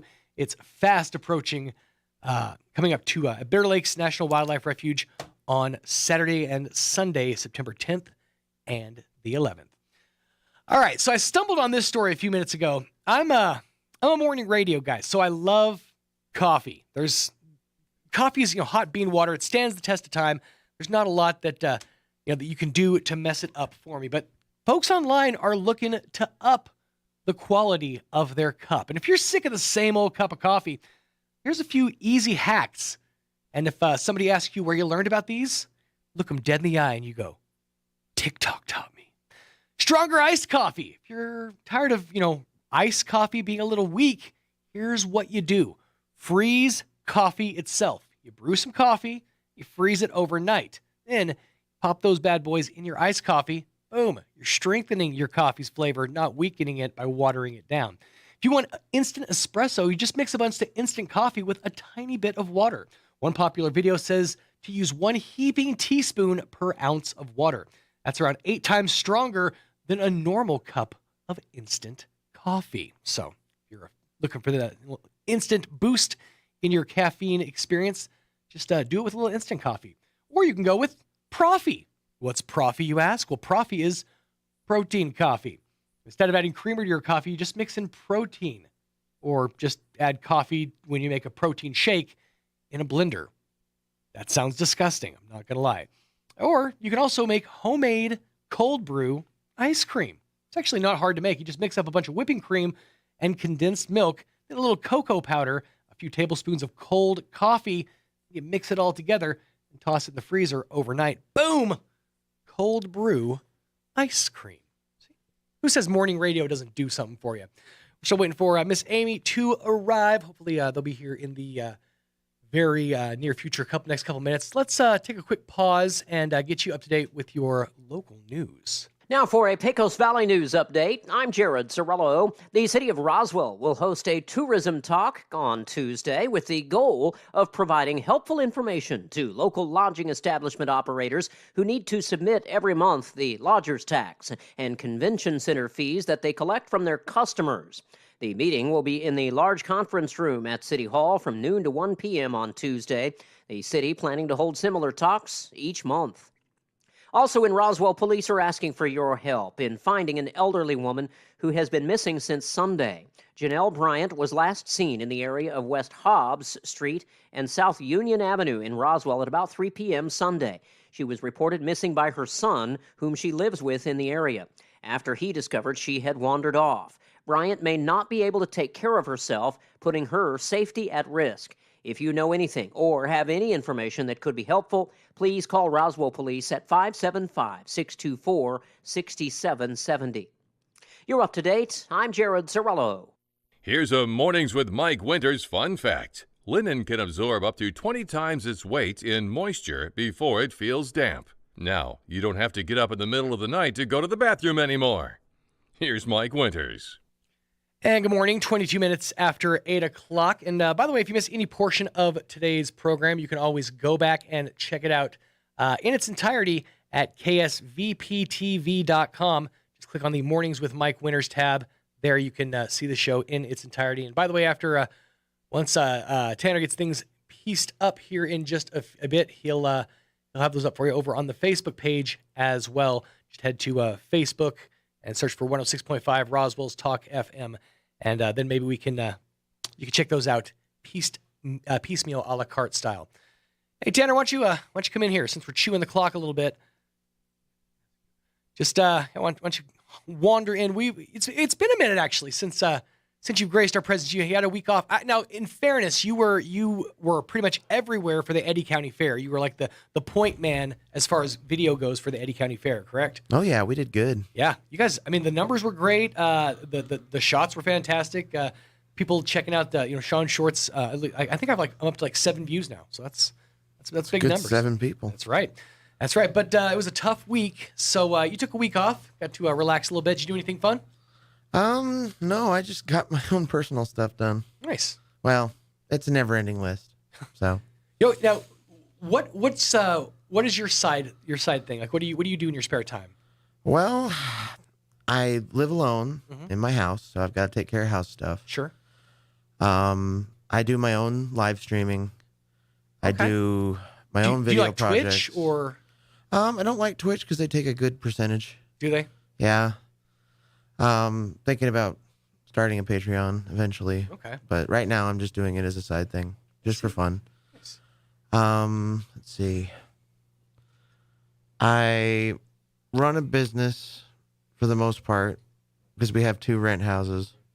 Oh, okay. So you're like a maintenance person essentially. My mom came into town the other day, and I hung out with her. Nice. That was nice. Just some time off, some time to kind of stretch the legs a little bit. Yeah. Yeah. So that's cool. I'm glad you were able to kind of have a couple of days to relax a little bit, to kick up the feet. I think we all need that, especially these days. It's been a hectic couple of weeks, and we didn't actually get a chance to stop. The slow season didn't actually exist. We're going straight back into back to school season and the busy season once again. So we're okay. We're moving on, as they say. Joining us in studio this morning is Colonel Jason Garcia and Miss Amy McVeigh-Tejas from the Historical Society for Southeastern New Mexico. How are you guys doing today? Good morning. Good morning. Doing Good well. Monday morning. Absolutely. Good Monday. It's Mixmaster Mike is out with some family emergency things. He'll hopefully be back in the next few days. Just some stuff with the immediate family, but he should be okay. Good. But we are busy. We are in the busy season. It is the fundraiser's coming up. We're looking towards a trip down memory lane, and today is the last day to get your RSVP in. Correct? Today's the day. That's it. Now, we're not stretching this out again, are we? Like every year, you guys get bullied into stretching that That's right. final day out. I like that reference, bully. Yeah. We did get bullied into telling doing you. something we normally wouldn't do. I'm a hard deadline person. That's right. Well, if we stretch it out, we may run out of food. So. we live in the land of mañana, and people want to get it done tomorrow. Well, or if we stretch it out, we may not have bags or containers. We may just have it. That's it. But yeah, so we need it to be today. I understand, if it's the next couple of days, I'm sure they'll make an exception. But really, the hard deadline is today. Right. It is. Today's the day. Absolutely. So let's talk about the fundraiser. This is 40 years that we're celebrating of recipients. That's amazing. You guys have been doing this for 40 years. Isn't it amazing? Yeah. And I love to talk about the evolution of time, of how it started and then progressively got so large. We were renting out the Civic Center and celebrating baseball and bringing in hundreds of kids to celebrating, hey, literally the lights coming on around here, celebrating the founding fathers of electricity around here in Roswell, New Mexico. So we have had golden opportunities to celebrate history. Absolutely. That individual that have impacted the history of this area. And there's a meme that you see going around. It's like the how it started, how it's going. I'm sure you've seen those. This is kind of the how it started, how it's going of the Historical Society. Because for as long as you guys have had your doors open, we've been honoring history, honoring the past. Even the Historical Society itself is the JP White House. It's a museum to a bygone era, and you guys have done such a great job of maintaining that. Well, thank God there's not a humorous punchline at the end of that, because it is a pretty impressive list of awardees and folks that we've honored. So absolutely, it is. And one thing that I love to talk about is in history.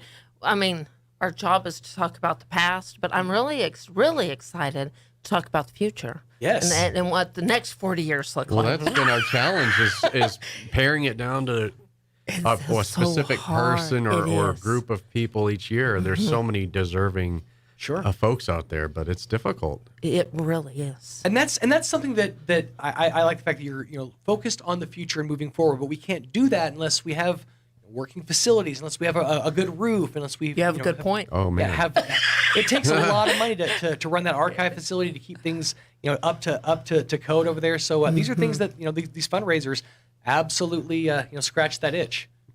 I'm one to say to not take things for granted, and I think we do that often. Oh, yeah. And there is a time if we do not come together as a community, which I've lived here my whole life, and we always show up, right?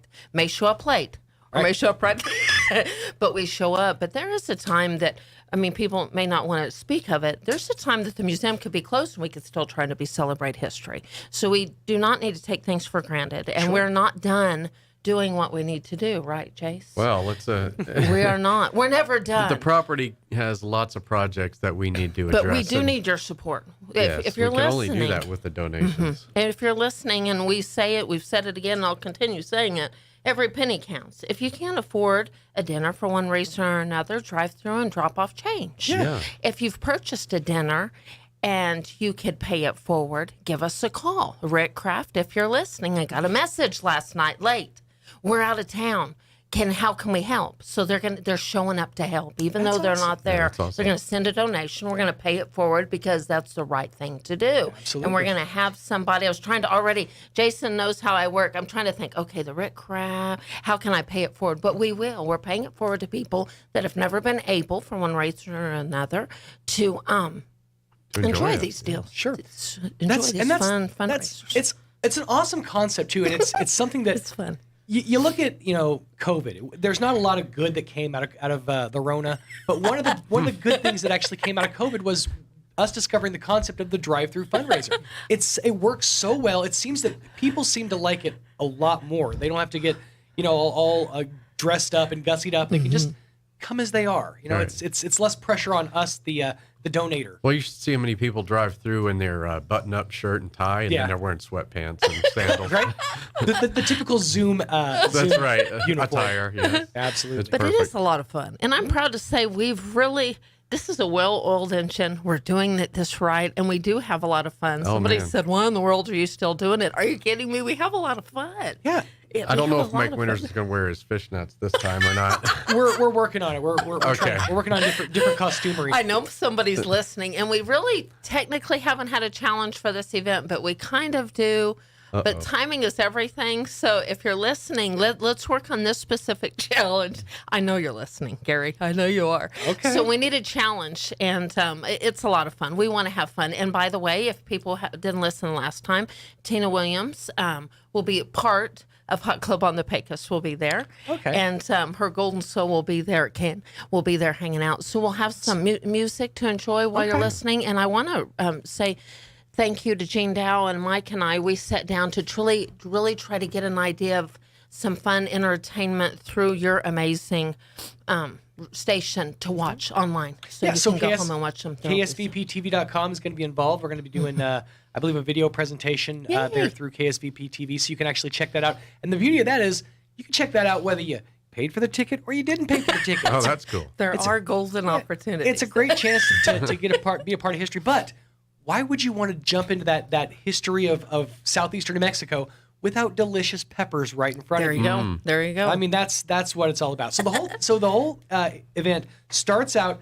It's 5:30 p.m. to 6:30 p.m. It all starts at the Historical Society at 200 North Lee on August 25th, 5:30. Everybody lines up there. There's a short presentation there at the Historical Society, correct? Awesome. And then then the caravan starts. There you go. Yep. There you go. And it's cool, the caravan as it happens, because you're also experiencing history kind of as you go. That's true. Different pictures, different memories. You're driving through the historical There you go. district. Mm-hmm. And it all rounds up at Pepper's Grill and Bar for a fantastic dinner. You guys definitely pull out all the stops with this dinner. And they did make sure to mention, by the way, generous portions. They know their target audience. I forget what the menu is, but I know it was good when I saw it. Well, there you go. Let me give you a refresher. Okay, We're gonna good. start out with a shrimp appetizer for 2. That sounds That's good. all for me. Let's face it. That's why you find somebody who doesn't like shrimp. There You find you somebody go. who's not into seafood. Oh, I don't like seafood. You're There you mine. No shame. You're my +1. There you go. Then you get 1 beef entree, which is braised beef tips, 1 chicken entree, which is spinach and artichoke grilled chicken. It's served with red new mashed potatoes, summer squash medley, rolls, butter, and a dessert for 2. That's right. Sounds Nice. And that fun dessert is going to be chocolate chip monkey bread with bourbon sauce. Oh, nice! All right. And they pulled out all the See, stuff. now you're talking. You're like chocolate chip, okay. Monkey bread, I'm in. Oh, yeah, with bourbon sauce, heck There you yeah. go. So it's this year's. It's all about honoring past award recipients, but also honoring the ones from this year as well. Correct? Right. It's just kind of, we wanted to take a moment as the buzzword is pivot. We wanted to take a moment to pivot and kind of just bring along all these 40s the way I see it in preparation for the next 40. So we're celebrating all 40. And one thing we haven't mentioned is you need to obtain a ticket of this year's drive-through, or you will not be able to get the commemorative booklet, which we've just finalized. That amazing booklet, and it's going to just it's got some treasures, if you will, and we're going to leave it at that. It's some. You will not be able to obtain this otherwise. It is a unique perspective, something unique in our archives from the beginning, and I kind of think it's again bringing the past and preparing us for the future, and it's really exciting. I like that. We just placed an order. There's some things that are going to be in this goodie bag, if you will. So when you come through, you're going to get your ticket. You're going to get a goodie bag. What you're getting in that bag, only individuals that purchase ticket will be able to get. Right. And it's $100 for the main ticket, which is includes the dinner for 2. You can purchase the table, which is $500. That feeds 10 people. That also includes the swag bag, a decorative centerpiece. And delivery as well. That's exactly right. In the $500 package. So, but again, the deadline to RSVP is today. Please, absolutely, absolutely. We're worn out. I'm already sweating, and we're just beginning the day. And that's completely understandable. You guys are very busy. I mean, because this is just the tip of the iceberg. Because then coming up in September, the CAPS program. Yay! That's going to be another fun one too. It's really exciting. Awesome. A lot of that's I love because I don't know a lot about some of this. So it's really, really exciting. We're really excited to get these kids involved. Individuals listening, if you're not familiar with the CAPS program, we really encourage to give the Society of Colorado Roswell Museum at the Roswell Community Little Theater. Yes. These kids do amazing things. They really, really do. Really. And it's so awesome to see the kids get into the stories of the characters that they're excited portraying. about history. Right. Not only are we teaching them, but then they get a chance to teach us, and you learn stuff I never knew before. That's right. It's amazing that history comes alive when they do these events, and they do these throughout the year. I think this is maybe the first one they've done in a few months, but I think last year they did a couple as well. But it's always awesome to see history come alive and to be there to help support the Historical Society. So that's just one of the events coming up. I mean, you guys keep busy. What else do you have on the horizon? The challenge is on. So the challenge is on. We've got some history clubs in the works. We've lost some history clubs just due to transitioning. Teachers have moved, relocated. Sure. So the challenge is on for this. Anybody listening that wants their child to get involved with their school and get a history club going, a pizza party's on the line. So I want to challenge a class or a school to get a pizza party going. What that means is there are to my knowledge, we've only had one elementary school in Roswell with a history club, and that's Valley View. So Valley View, if you're listening, you do not count. That engine has already started. We've got that choo-choo train going. Sure. We've had history clubs in a couple of middle schools. We've had history clubs at both high schools. But life has been hard as we've been doing a little bit of pivoting. So I want a new school to come along and say, we're all in. What does that mean? Pretty much we could walk you through that process. All we need is a school to get involved and say, whatever that means, we're in. So call the museum at 622-8333. I guarantee you Jason and I would both love to bring pizza and goodies to a school that gets a history club. Now, we can't feed the whole school, but we surely can feed kids that want to get involved and celebrate history at any elementary school, middle school, high school, and private school that is included. Awesome. You know what? I've seen whole classrooms of students mind their teacher for an entire school year on the promise of a pizza party. A pizza party. So I mean, this is the challenge. It's amazing what you can get with pizza. That's a big get. That's a big get right there. Hey, I'm even challenging Jason. You never know. I like it. You got to bribe me to get some things done. And that could be at New Mexico Military Institute also. We've never really done that either. So if you're listening, all you need to do is give us a call, partner with your child, grandchild school, and we would be happy to get something going. I would absolutely love us to have to extend our newsletter to give updates on all the history clubs. That would be That'd so be awesome, cool. man. You know, like those old wallets that you used to pan out for pictures? Oh, my God. Yeah. Here, let me show you all my that family. Would be so amazing to have to update the Roswell Independent School District with all these history clubs going on. The That modern would be version of that right now amazing. is, here, let me show you my cats. That's the modern version of that now. So, but yeah, that's awesome. I mean, so, any kids out there who want to dive into history, and you're in a great place to dive into history. Southeastern New Mexico is so rich with not only local history of southeastern or the southwest, western part of the United States, Native American history. Right. There's so much to explore. It's a rich tapestry, as they say. That's right. Yeah. So this is a great opportunity to not only to make history come alive, but also to get some free pizza. And Leadership Roswell's fixing to head back here. I can't believe that program's already started again. Wow. It will be starting again in the first class. Yay! In the afternoon, they'll be touring the museum. So if you're part of an organization and need a special tour, we would love to partner with you on a meeting or anything like that, and start booking your events for Christmas now. Our calendar's filling up. So if you need a facility like the archive facility. The archive facility is a great place to hold your event or get together. They can absolutely facilitate you. Also, if you, I know that the schools kind of things getting back to normal. They're going to be, fourth graders going to be doing their tours. I guess usually in the spring. Usually in the springtime. We haven't booked that time. Usually March, April, something like that.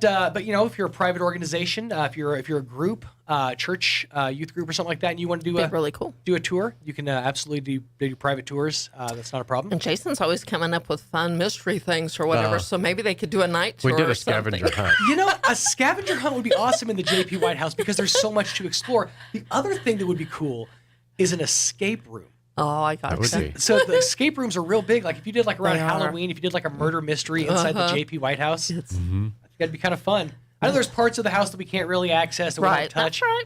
But maybe move the rope and let us have access to a staircase. Just one time. Hire a stunt man, have him stand at the top of the staircase, we'll push him down. Oh, It'll be fun. Oh, that's funny. Yeah, it'll be fun. We're always open to new opportunities. Awesome. And that's what it's all about. It's really just keeping history alive. And I mean, with even this last weekend with the last escapability of the kid going down in Lincoln. Oh yeah, old Lincoln days. Yeah, It was good. It certainly was. I was the whole weekend. I didn't even go to the concert, but the whole weekend I was walking around just that's singing great. Wildfire. I love it. I did watch the concert. It was good. Oh, But, that's great. But just with all the history there is here in Southeastern New Mexico, it's great that there's organizations like the Historical Society that are keeping history alive. And you guys are doing great work with that.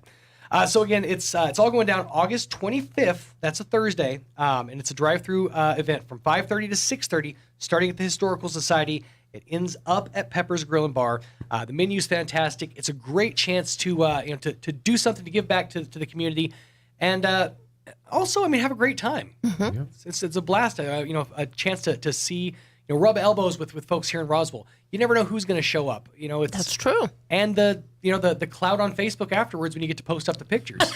That's true. And if you have a friend, partner up with them and each put in $50 and I don't know get that that. we've had anybody eat their dinner on our lawn watching the band, but I guess they Oh, could. that's true. I guess I agree. Absolutely. There you go. So if you want more information, again, the deadline to RSVP is today. But if you need a couple of days, I'm sure they'll facilitate. Just a couple of though, all right? If you want more information, 622-8333. You can also go to roswellnmhistory.org for reservations and donation information. So come on out, folks. It's a great chance to help out the Historical Society and to really dive headfirst into history. Who are the recipients this year?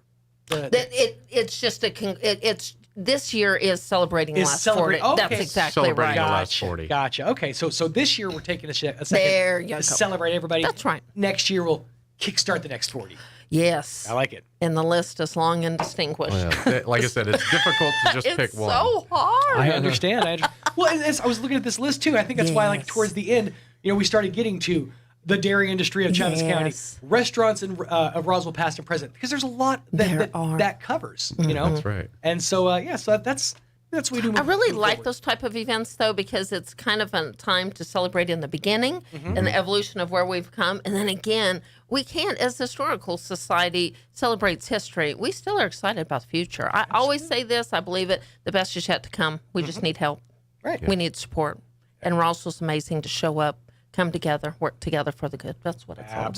Absolutely. It's a trip down memory lane. It's going down August 25th, starting at the Historical Society there at 200 North Lee. And again, more information, 622-8333 or roswellnmhistory.org for all the info that you need to know. Well, Miss Amy, Colonel, thank you so much for your time. Appreciate having you guys here. We appreciate it. As always. We'll have you guys and prayers to Mike and everybody. Absolutely. Yep. Well, hopefully have Mixmaster Mike back where he belongs very soon. There you go. That's the hope.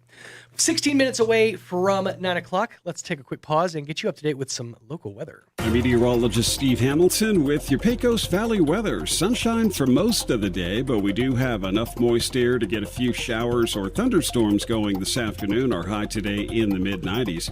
Scattered showers and thunderstorms for the overnight, cloudy and our low near 70. We'll start off with a mix of sunshine and clouds on Tuesday, and then maybe a shower or two with our afternoon high in the upper 90s. Thunderstorms possible again on Wednesday. That's your latest forecast. I'm meteorologist Steve Hamilton. Thank you, Steve. Currently looking at, let me get my weather updated here real quick. Currently 77 degrees around Roswell. Humidity at 50% is at 50%, with wind speed at around 7 miles an hour out of the north. The barometer at about 30.19 inches with a dew point of 55 degrees. By the way, you can see for miles and miles, visibility for 10 whole miles. It's super clear out there, as my uncle used to say. Isolated showers, thunderstorms, afternoon, mostly sunny, 95 degrees, winds out of the southwest, 5 to 10 miles an hour. Your chance of rain sits at around 20%. Scattered showers, thunderstorms, mostly between 9 p.m. and 3 a.m. for tonight. Mostly cloudy, getting down to about 70 degrees for the overnight low. Winds 5 to 10 miles an hour, becoming northeast after midnight. And your chance of precipitation sits comfortably at about 40%. Looking at a 30% chance of showers and thunderstorms after midnight, mostly cloudy skies, getting down to about 70 degrees overnight. Winds out of the southwest, 5 to 10 miles an hour, becoming northwest after midnight. And a 30% chance of showers, thunderstorms afternoon. Some of those storms could produce heavy rain. I'd say we're hoping for it. Partly sunny skies with a high of around 94 degrees. Winds out of the north 5 to 10 miles an hour, becoming southeast 10 to 15 later in the afternoon. For your Wednesday night, a 40% chance of showers and thunderstorms. Some of those storms could produce heavy rain. Mostly cloudy, getting down to 70 for your overnight low. Thursday, a 30% chance of showers, 93 for the high, up to 95 for the high on Friday. And that's when things start getting fun house mirror on us again. It's going to be hot this weekend. 97 for the high on Saturday, 99 for the high on Sunday. Hopefully, or luckily, the pools and splash pads still open for the remainder of the last half of the summertime season. Looking at 14 minutes away from 9 o'clock, I'm going to pause and get you up to date with the Wall Street Business Update. With the Wall Street Business Report, I'm Bill Alexander. It's good news for the White House. U.S. employers added 528,000 jobs last month, despite warning signs of an economic downturn, easing the fears of a recession and handing President Biden some good news heading into the midterm elections. Tens of thousands of flyers had their travel plans disrupted at the start of the weekend after airlines canceled more than 1,400 U.S. flights as thunderstorms hit the East Coast. Another 6,300 flights had been delayed, according to the tracking service FlightAware. In Florida, a former civilian employee of the Miami-Dade Police Department has been sentenced to 60 days in federal prison for stealing over $117,000 in COVID relief funds. Elisa Rivera had been working as an administrative officer. Prosecutors say she submitted a false economic injury disaster loan application. For the Wall Street Business Report, I'm Bill Alexander in Washington. This is the owner of Trustmark Roofing, and nothing makes us happier than telling our customers no. As in, no pricing games. We give you a guaranteed price, and then we stand by it. No surprises, no gotchas. No obscurity. We don't just tell you what's wrong with your roof. We record our inspections and show you. No lemons. We install premium roofing materials from top brands like Owens Corning. No shortcuts. We're in the 2% of roofers with the Owens Corning Preferred Contractor Certificate for our local area. This means we offer precision installation and the longest warranties. Want a beautiful new roof that's built to last? Choose Trustmark Roofing, the roofer that loves to tell our customers no. For a free estimate, call us at 575-755-ROOF or find us online at trustmarkroofpros.com. Trustmark Roofing, we put people first. Roswell Skin Center, a brand new state-of-the-art facility located in the 400 Penn Plaza building here in Roswell, is now accepting new patients. Dr. Brandon Cometti and his team offer a full range of skin care services, including general dermatology, surgical and cosmetic procedures, including cutting-edge laser rejuvenation, Botox, filler, laser hair removal, chemical peels, and other non-invasive options to improve skin health and turn back the hands of time. Call and schedule your appointment at Roswell Skin Center today, 208-2509. That's 208-2509. Martine's Capital Cafe in Roswell offers authentic and highly rated New Mexico food. Explore their amazing menu featuring huevos rancheros or asado with eggs or their green chili stew. And you can't forget their award-winning green chili cheeseburger, all made from scratch using their finest and freshest ingredients. Open for carryout with curbside delivery or limited dine-in. Just call ahead 624-2111. Martine's Capital Cafe, always pleasing the most refined palate. Open Monday through Saturday from 6 a.m. to 8:30 p.m. at 110 West 4th in Roswell. Here's a Mornings with Mike Winters fun fact. 1 in 3 snake bite victims is drunk. 1 in 5 is tattooed. Hold my beer and check this out. Here's Mike Winters. And good morning, 10 minutes away from 9 o'clock. Sean Smalls inside your radios and at your service. Just a few minutes here, wrapping up the 9 o'clock hour. Once again, a big thanks to Miss Amy and Colonel Jason for stopping by with the Historical Society for Southeastern New Mexico. That event coming up on August 26th, or 25th, 5:30 to 6:30 p.m. But today is the last day to reserve your spot. So if you want to be a part of this event, do it today. Don't delay. Call 575-622-8333 or visit roswellnmhistory.org for reservations and all of the info that you need to know. You know, young Tanner has been out for the last week or so we haven't had a chance to really get caught up on a lot of things. I got to tell you, though, I watched, I had a movie night with my kiddos last week. Hoping Tanner would catch that as a hint and maybe wander in here. I don't know if that's going to happen. I'm not sure if he's paying attention. Anyways, I caught a movie last week, and I briefly talked about it on Mike's show, but I got to tell you, I'm a fan. I am a huge, huge fan. It was the Chippendales Rescue Rangers movie. It looks like Tanner's not going to come help me out here, I guess. Oh, there he is. Here he is. I was like, come on, buddy. Come on, help me out. I'm sitting here talking to myself. I need somebody. I was getting the other interview ready, just in case. So last week I got a chance to check out the Chippendales Rescue Rangers movie. What'd you think? Now, have you seen it? Oh, yeah. So I loved it. Dude, my kids, they were kind of into it. My kids are 9 and 3, so their attention spans aren't exactly super long. They were into it at the beginning. They sort of wandered off and started doing their own thing. I fanboyed out hard on this movie because There's a lot of references. Yeah, not only am I a huge fan of Chippendale's Rescue Rangers, but I love the style of what they did in the movie. It was very much designed for, 30-somethings who were watching this movie with their kids, but probably also watched Chippendales or stuff like that growing up. There was a lot of great references. I loved, number one, the voice work was second to none. It was phenomenal. I love the fact they got Seth Meyers and John Mulaney, which those two knocked it out of the park. The different references to the CGI surgeries, the fact that they brought in the Uncanny Valley, which that made me laugh hard.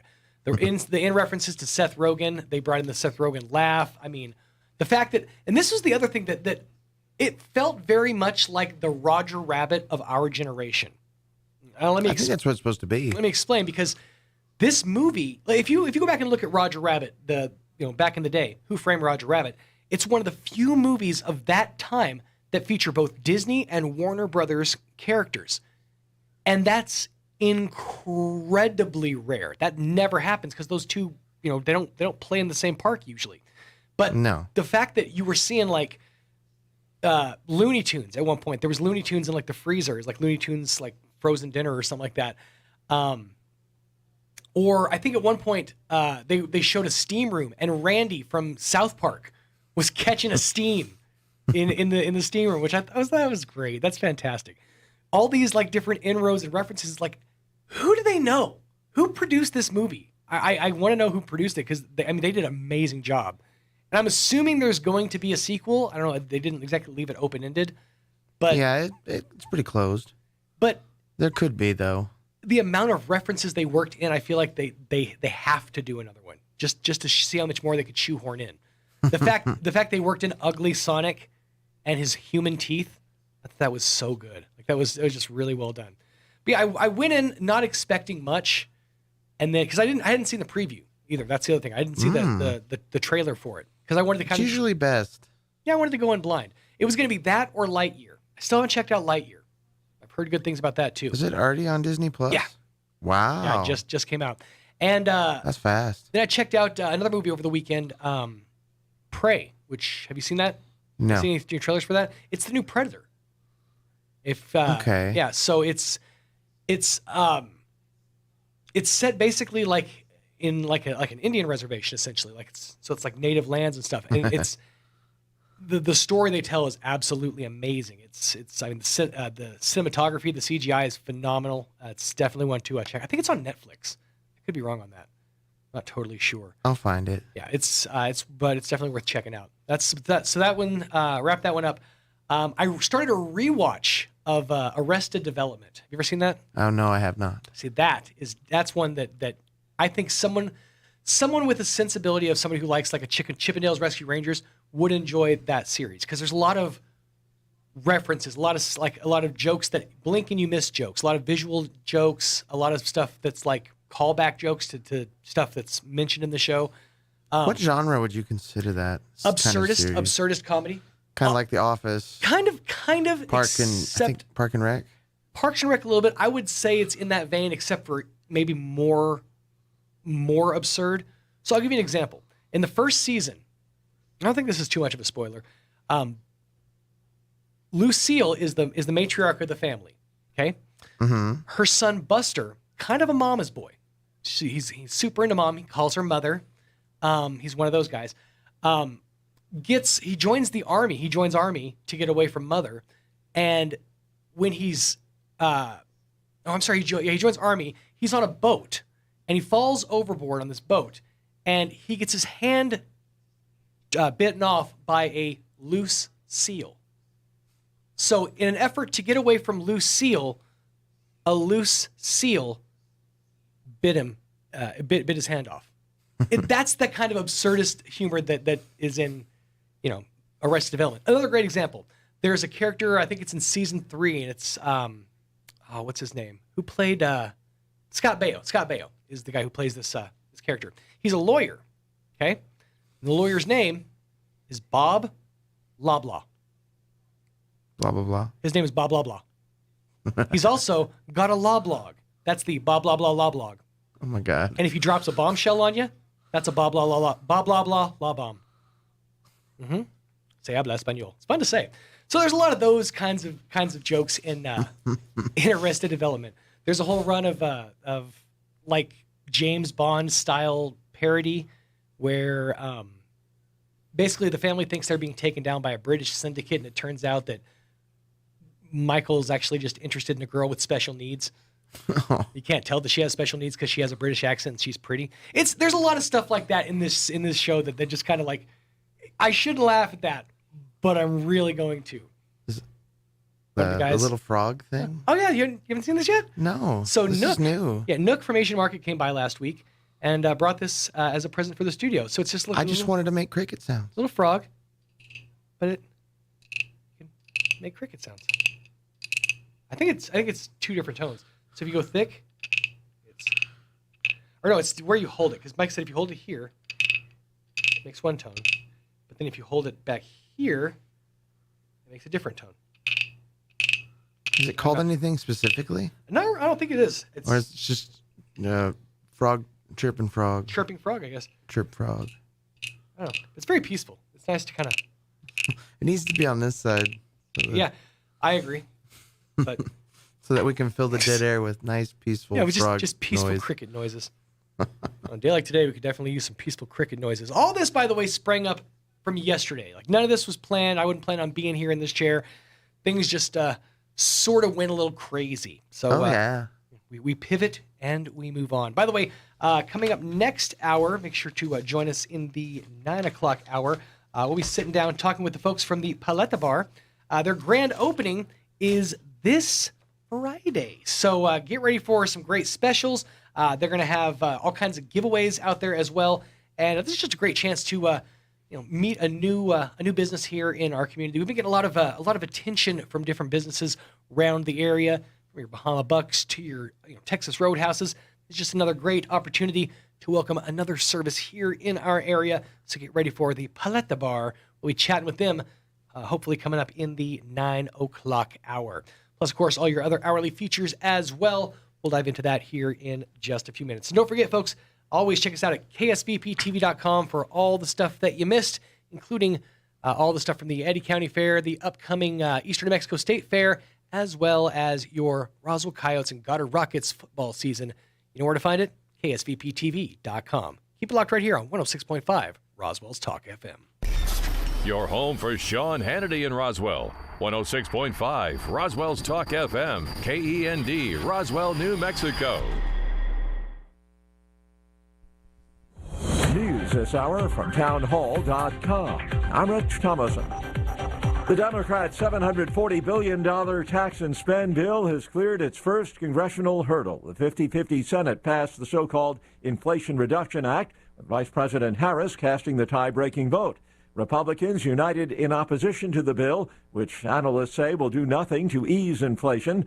Correspondent Ken Lorman says that Senate Minority Leader McConnell explained the GOP opposition in a tweet.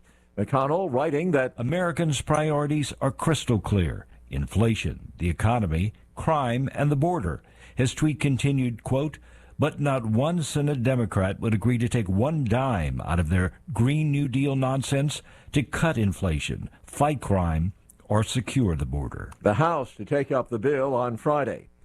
President Biden traveling today to Kentucky. Recent storms created the worst flooding in Kentucky's history, causing severe damage and costing at least 36 lives. The president will receive a midday briefing on the ongoing response. Later, he will view damage and visit families affected by the flooding. White House correspondent Greg Clugston. The flood zone could get more rain this week, which the National Weather Service's John Pelton says could result in some scattered flash flooding. This event at this point doesn't look like it'd be as widespread of an event as what we had at the end of July. When the devastating floodwaters washed away homes and businesses, left 37 people dead.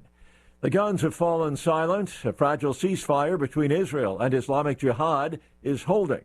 It's been a deadly 3 days in Gaza, some of the worst violence between the two sides in at least a year. Stocks are sharply higher on Wall Street. Right now, the Dow is up 264 points. The NASDAQ Composite Index ahead 138, and the S&P is trading 33 points higher. More on these stories at townhall.com. Charlie Dombeck here from Key City Capital. As a practicing CPA for nearly 30 years, I have found that 80% of your ability to grow your wealth is dependent upon two factors: taxes and investment performance. At Key City Capital, we improve investment performance by diversifying capital into off-market investment opportunities in passive rental real estate and alternatives like asset-backed lending. We recover dollars that clients unnecessarily pay in the form of income taxes, creating a lifetime annuity of savings. We are a sponsor of passive, affordable single and multifamily residential rental investments, which are located in Sunbelt landlord-friendly states. These investments are the top choices in a rising interest rate and inflationary environment. They represent a store of value, protecting your capital from market volatility. Learn how we at Key City Capital can help you ultimately grow your wealth rapidly. Connect with me at keycitycapital.com or give me a call at 817-912-1569. The UN Secretary General wants international inspectors to be granted access to Europe's largest nuclear plant being shelled by the Russians in Ukraine. Antonio Guterres said that any attack to a nuclear plant is a suicidal thing, and again he urged monitors to be allowed to enter this complex to carry out inspections. But for days we've been hearing from Ukrainian officials who say that the Russians have turned this nuclear complex into a military base, and they are using it to launch attacks against Ukrainian positions. And that's the BBC's Hugo Bachega. Top negotiators in renewed talks aimed at reviving the 2015 Iran nuclear deal indicate they're optimistic about the possibility of reaching an agreement to impose limits on Tehran's uranium enrichment. The lead Russian negotiator tells reporters, "We stand 5 minutes or 5 seconds from the finish line, a few issues left to be resolved." News and analysis at townhall.com. An unusual, deadly DWI crash in Texas. Police say 4 people riding in a golf cart have been killed when an allegedly intoxicated man driving an SUV ran a stop sign at an intersection in Galveston. Police say a 45-year-old man has been charged with 4 counts of intoxication manslaughter. Authorities do say after the SUV failed to stop, it struck a pickup, which then crashed into the golf cart. 2 other people in the cart remain in critical condition. Jason Walker reporting. A new charitable project hopes to invest $100 million in 10 countries, mostly in Africa, by 2030. The goal is to support 200,000 community health workers. They serve as a crucial bridge to treatment for those with limited access to medical care. More on these stories, townhall.com.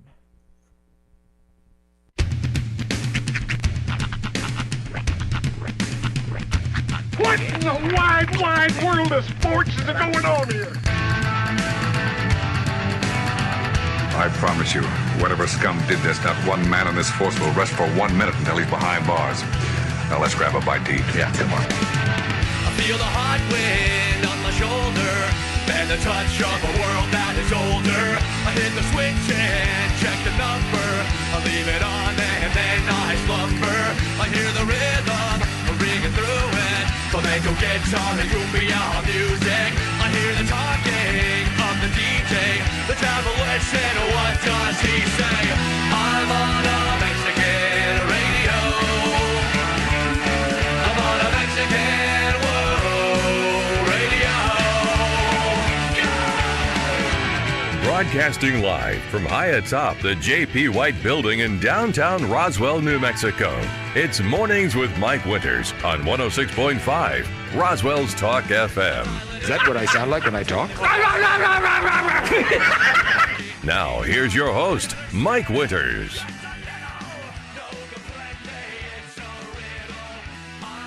And good morning, one and all. 6 minutes after 9 o'clock. Welcome to hour number 3. Tres Inviernos. Of a morning without Mike Winters on 106.5 Roswell's Talk FM. Happy Monday. Buenos lunes to you. Hopefully your Monday off to a great start. Hopefully you had a great weekend. Got a chance to kick the feet up just a little bit and maybe relax, bask in some of the slight wetness that we had. It was a little bit touch and go there for a minute weather-wise, but Sunday or Saturday morning was quite nice. I don't know if you got a chance to get out and enjoy any of Saturday, but the first part of the day was downright fantastic. The clouds were covering up all the hot spots, and it was just a nice morning to get out, really see and smell Roswell for all the good stuff. I'm telling you, there was a lot of fun out there. Hopefully you got a chance also to make it out to the Health Expo that went down this weekend at the Convention and Civic Center. Big thanks to Chaves County Health Council for putting that event on every single year. Glad this one was once again a big success. It was a busy weekend, in fact, because the Health Expo happening there, the fun run over at the Boys and Girls Club up in Lincoln. Of course, the last escape of Billy the Kid and the old Lincoln Days pageant that was going down up there in Lincoln. So busy weekend. A lot of things happening. A lot of chances to get out and about, and hopefully you had a chance to do just that with your friends and family. We've got plenty to get to in this hour of the program. Hopefully here in the next few minutes, we'll be sitting down chatting with the folks from the Paletta Bar, and I hope I'm not completely butchering that the name of that. But yeah, the Paletta Bar, which should be opening up, grand opening is this coming Friday. So that's going to be happening this Friday with special hours. They're going to have giveaways and all sorts of other great stuff out there as well. So hopefully you can come out and join us at the grand opening of the Paletta Bar happening this Friday. Should be definitely a good time. If you've never been to a paleteria, let me tell you what, it is an experience in and of itself. I love the fact that I get to introduce my friends and family back in Oklahoma to the amazing wonder that is Dory Nachos. People are like, okay, well, yeah, it's just Doritos with cheese. No. It's Doritos with cheese and also Parmesan and also corn and all the good stuff that goes with the corn. Yeah, it's the best. Dory Nachos are the best. In fact, I think that's what I'm going to have for lunch today. If I can swing that. Yeah, nice Dory Nacho. But yeah, we'll be chatting with the folks at the Paletta Bar coming up here in just a few minutes on this here Monday morning. Once again, wanted to remind you that the 2022 Dragonfly Festival, the 21st annual Dragonfly Festival, is coming up, and they're going to be doing the annual drawing for Friends of Bitter Lakes. You get $1 tickets for $1 or 6 tickets for $5, and they're going to be giving away some awesome prizes, including a dragonfly quilt, dragonfly runner, and a duck painting valued at $350, as well as wildlife binoculars, gift cards, and so much more. You don't got to be present to win. The drawing will be done at the Dragonfly Festival on September the 10th of this year. But get your tickets for the annual Dragonfly Festival drawing for Friends of Bitter Lakes. Tickets are $1 a piece or 6 tickets for $5, and you can get those at Bitter Lakes Wildlife Refuge or find out more information from the Bitter Lakes Wildlife Refuge Facebook page there as well. 10 minutes after 9 o'clock on this here Monday morning, let's get you up to date with the local weather. I'm meteorologist Steve Hamilton with your Pecos Valley weather. Sunshine for most of the day, but we do have enough moist air to get a few showers or thunderstorms going this afternoon. Our high today in the mid-90s. Scattered showers and thunderstorms for the overnight, cloudy and our low near 70. We'll start off with a mix of sunshine and clouds on Tuesday, and then maybe a shower or two with our afternoon high in the upper 90s. Thunderstorms possible again on Wednesday. That's your latest forecast. I'm meteorologist Steve Hamilton. Thank you, Steve. Currently, let me get this updated here, 81 degrees around Roswell Way. Humidity at around 39%. The winds coming out of the northeast at about 7 miles an hour. The barometer at about 30.20 inches with a dew point of 54 degrees. The visibility is at around 10 miles. Looking at mostly sunny skies for the first part of today, then isolated showers and thunderstorms after 1 p.m. Mostly sunny, a high of around 95 degrees. Winds out of the southeast, 5 to 10 miles an hour. Your chance of precipitation sits at around 20%. Scattered showers and thunderstorms, mostly between 10 p.m. and 4 a.m. for tonight. Mostly cloudy, getting down to about 70 degrees for the overnight low. Winds out of the southeast, 5 to 15 miles an hour for tonight as well. For Tuesday, mostly sunny, getting back up to 95 degrees. showers and thunderstorms in the afternoon. Chance of rain of about 20% for tomorrow. Your chance of precipitation jumps to 30% for your Wednesday with a chance of showers and thunderstorms before 7 a.m., then a chance of them after 1 p.m. Most of those storms could produce heavy rain, partly sunny, otherwise in a high of 94 degrees for the high winds out of the northwest 5 to 10, becoming southeast 10 to 15 later in the afternoon. 40% chance of showers, thunderstorms on Wednesday evening, 70 for the overnight low. For Thursday, 40% chance continues, 93 for the high. 30% chance of rain on Thursday night with 69, nice, for the overnight low. Then a 20% chance of rain for Friday on into Saturday, where we're looking at sunny skies, 97 for the high on Saturday, sunny and 99 for the high on Sunday. We're going to pause, pay a couple of these bills. Not sure if our guest has arrived just yet. We'll give him a few more minutes to get here. We got to back up if not. So let's pause, pay a couple of these bills, and get going with another morning without Mike Winters. Stay tuned.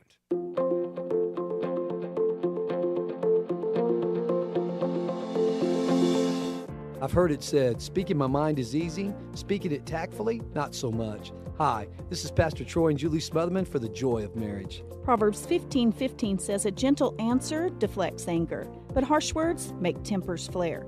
Sometimes my greatest accomplishment is keeping my mouth shut. There are times when we argue that it would be easy to lash out. So I have a choice to make. I can either feed the fire or quench it with my words. Julie and I have learned there's going to be arguments, but we've learned to fight and argue, not to be right, but to get the situation right. So the next time you're in an argument, try saying something kind from a genuine heart to bring peace in your marriage. If you have any questions or would like further information about the Joy of Marriage Ministry, please go to jomconference.com.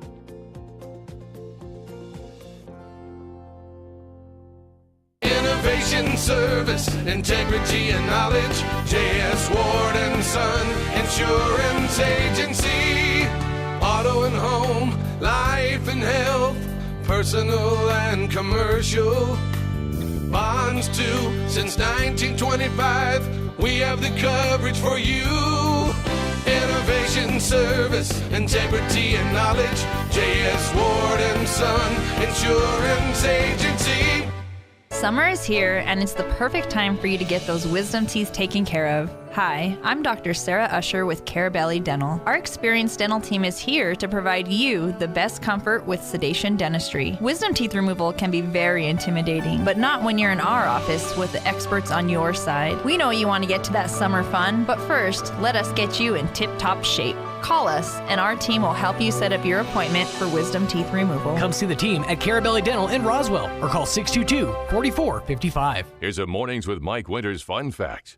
The first toilet being flushed in a motion picture was in the movie Psycho. Mike thought it was Gone with the Wind. Here's Mike Winters. And good morning, 15 minutes after 9 o'clock. Still waiting to see if maybe our guest might arrive. We'll give him a few more minutes here. Hey, real quick, wanted to let you know about the opening weekend this weekend, August 12th through the 14th, and then again August 19th through the 21st for She Loves Me. It's a play directed by Patty Stacy and Lynetta Zuber, and it's going down at the Roswell Community Little Theater August 12th through the 14th and August 19th through the 21st. Shows Friday and Saturday at 7:30 with a Sunday matinee at 2:30. And you can get tickets and more info at roswelltheater.com. That's theater with an RE.com, THEATRE.com. For tickets to She Loves Me, it's a play by Patty Stacy and Lynetta Zuber, with shows this weekend and next weekend, Friday and Saturday, 7:30, Sunday matinee at 2:30 at the Roswell Community Little Theater. And again, more info, go to roswelltheater.com. All right, 16 minutes after 9 o'clock. Still haven't heard from our guests. So how about this? Let's go ahead and dive in. We had an interview, Mike had an interview last weekend with Mr. Don Wells and Steve Alvarez, the Friends of the Bitter Lake National Wildlife Refuge, chatting all about Dragonfly Fest 2022. It's fast approaching. So with that in mind, Tanner, are we ready? Good to go? All right, let's go ahead and give you the interview with Don Weld and Steve Alvarez from the Friends of the Bitter Lake Wildlife Refuge. Joining us in studio this morning from Bitter Lake Wildlife Refuge, Steve Alvarez is joining us here, and of course with Friends of Bitter Lake, Don Weld. Good morning, gentlemen. Good morning, Mike. How's everybody doing today? Great. Good. Yeah. So for folks that are, if you're not, Don is with the volunteer group, the Friends of Bitter Lake, and they're the ones that run events and help with service projects and things like that. Where Steve, he's the official that comes in is actually like the park ranger, the person that is there to make sure that the refuge is doing refuge things. So. That's correct.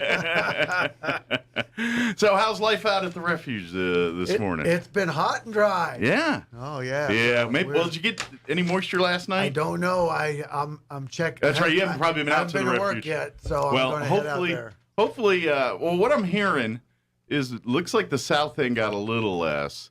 Yes, I got some. Did you? Yep. And then we got I'm down by the hospital, down by Eastern, and that was pretty good down, north downtown there area. So I'm thinking, logic-wise, Bitter Lake probably got some good moisture out there based on what people reporting their rain totals and things. There was a lot of lightning out in that direction. Yeah. We were actually talking about me and the boss were talking about how dry it was. Yeah. Just yesterday, so we were hoping for rain. So yeah. When I get back in there today, we'll make sure we got some. I know they worry about it up in the mountains with wildfires and things, but does lightning become an issue out at the refuge as far as dryness goes? We can have fires. Okay. By lightning. We've got a fire crew out there, and they're just in case. Yeah, just in case. Okay, so. But that is an issue that is of concern from time to time. Yeah, from time to time. Yeah. I didn't know if we were at that dry yet. Yeah. Where you're like worrying about that potential. Things can light up right now. Yeah. So. Which is a good time to remind folks that when we think of our recreational areas here in Roswell, sometimes people confuse bottomless lakes with Bitter Lake, and we want to make that delineation that bottomless lakes is the place where you go swimming and boating and have fun and state park recreating. Bottomless lakes is a wild bottomless lake. That's the other problem. is that it is a wildlife refuge. It's there as think of it as a pilot flying J for our wildlife. That's kind of what that's my short answer for what Bitter Lake Wildlife Refuge is. It is a rest stop for our migratory wildlife. That's one of the main functions of the place. Yeah. But we are about a month away now. Yeah, pretty close. Pretty close. It seems like 6 weeks. Yeah, we've been talking like it's way on the other side of the summer, but guess what? Yeah. Kids go back to school today. It's right around the corner. Fall's coming, even though my wife and I were talking about temperatures. It's hot right now, but we can kind of feel that things are starting to change. Well, and I was looking at next week's forecast, and there's some rain chances. It looks like as of right now, they're talking like 20, 30, 40% chance of rain, depending on the day next week. Yeah. Good. But like, how all of our highs today are like 100. Next week they're like 95. Yeah. So I think maybe we're starting to just go down to the fall. It's not fall, but maybe just like smell a little fall in the air. I don't know. You know what I mean? Exactly. Yeah, in the fall we might get down to 85. That's right. The cool fall 80s. But what this means is Dragonfly Festival is it's that time of year again. It's always right around around September 10th, that time frame. Exactly. And this year it's on September 10th. Weekend after Labor Day is always we do it. Yeah, it's always that first weekend right after Labor Day here, and it's really 3 days. It's 2.5 days, I guess you could say. One big day and 2.5 days. And then a couple of little things on Friday and Sunday. Saturday's the big come on, come all, and then Friday night there's some stuff, and then Sunday there's some tours and things. And I'm glad you mentioned that because first of all, I just want to tell you is we haven't done this for 2 years because of COVID. Yeah, this is the first time it's back in business again, so we're excited about it and full throttle. Throttle. Where our friends group, our volunteers, our staff, it's on the focus. There, so I imagine a lot of people are excited to come back out. Oh yeah, we're getting a lot of calls. We're getting people asking us about the festival all the time. So good. And you did mention the other days. Friday, make sure everybody knows that we have a event at 6:30 on September the 9th, Friday, and it's a lady, Laura McCain. She did this program before. It's Birds of Prey, Okay. And she brings live birds to the program. Okay. And she's an excellent speaker, and she's a teacher, but she does this on the side. Cool. And we've gotten a lot of good compliments. About her, Nice. so. Good deal. So what you do is first come, first serve. We have about 50 people that we can accommodate in our visitor center. So again, that'll be on Friday, September the 9th. Okay. 6:30. 6:30 p.m. I would recommend probably be there 5:45, 6 o'clock, so you can get a seat. Good. Well, that way get there early. You can walk around the gift shop in the visitor center there and do a little shopping and visiting and walk around the property there for a few minutes and then get your spot for the presentation at 6:30. And it's still surprising that there's several people who have never been to the visitor center. The visitor center is a really nice facility, good exhibits and stuff. So It is an oasis in the desert. That's what we, when we talk about the rest stop and all that, but it legitimately is back in the Looney Tunes days when you watch the cartoons and you see the little tropical spot in the middle of the desert. Yeah, Bugs Bunny sitting there. That's a real life version of that. So you got it. What it is. So if you've never been out there, come experience it. It's yes. The goal one is a place for our wildlife preservation. All of that. That's priority one. But we want it there for our generations of you and your kids. we and want your the kids' American kids. public to enjoy the outdoors. Yeah, That's to what come we're and doing. see and walk and hike the trails and observe nature and not disturb nature. If that makes that's what it's all about there. So we'd love to come out and see the visitor center. Use the Dragonfly Festival as an excuse to come out and explore Bitter Lake if you've never been out there before. Yeah, because you'll learn a lot. There's a lot of different speakers that will actually the guides will take you out to look at the dragonflies. That's probably our most popular tour. Yeah. We started taking tours August 1st. So if you want to go ahead and make a reservation for these tours, you want to call phone number 575-625-4011. Okay. Or you can contact us at 575-244-6256. Okay. You need to make reservations for the tours, driving tours. But if you don't get a tour, there's still plenty of stuff to do on Saturday. Yeah. So. The tours are completely free, but I will warn you, 2 years ago, the last time we did one of these, and the years prior, they're very popular. They sign up and fill up fast, especially certain times that are kind of more popular than others. So if you have a narrow window or you want to guarantee that you get a tour, please get on or call the numbers this week and get that lined up. That way you've got you're guaranteed your spot. But now don't remember, it doesn't cost anything, but you do need to RSVP to secure a spot on the tour. And we do have information online. You can look up Bitter Lake National Wildlife Refuge, our main site. You can look up also Friends of Bitter Lake National Wildlife Refuge, and they'll have this stuff on there too. Yeah, absolutely. Yeah, they got can you do reservations on the Friends of Bitter Lake? It'll have the schedule events. Okay. And also just information about the and I can festival. give you a quick, basically the Dragonfly tours on Saturday, it's on the hours, 8 o'clock, 9 o'clock, 10 o'clock, 11 o'clock, 1 o'clock, and 2 o'clock. Each tour lasts about an hour and a half. Correct. They also have the wildlife tour. Correct. And that kind of takes you to a different part of Well, our wildlife biologist will give you a tour and talk about the management of the refuge. Okay. Talk about what kind of it'll focus more on the wildlife. Okay. Where the dragonfly tours, we get 4 guides that are experts on dragonflies, and you guys out there literally go out and catch them with a net. And Okay. they bring them up so closer. it's all things dragonfly, Yes, where the for that wildlife one. covers the other The stuff. other stuff. Gotcha. Correct, Okay. All the other thousands of plant life and species that call that place home there. So. Exactly. But there's tours available for that too on Saturday. Again, those are about an hour and a half as well. 8 a.m., 10 a.m., 12:45 p.m., and 3 p.m. Correct. Now, Saturday is a little bit hairy for you, a little Saturday busy. is because they do get booked up. We offered the public an opportunity to go on Sunday. Yeah. But there's no exhibits. It's just the tours. It's low-key. It's just the tours, and only the dragonfly tours. Okay. So, Well, that's just for those that didn't get on the Saturday yeah, tour. and they want to go. The guides.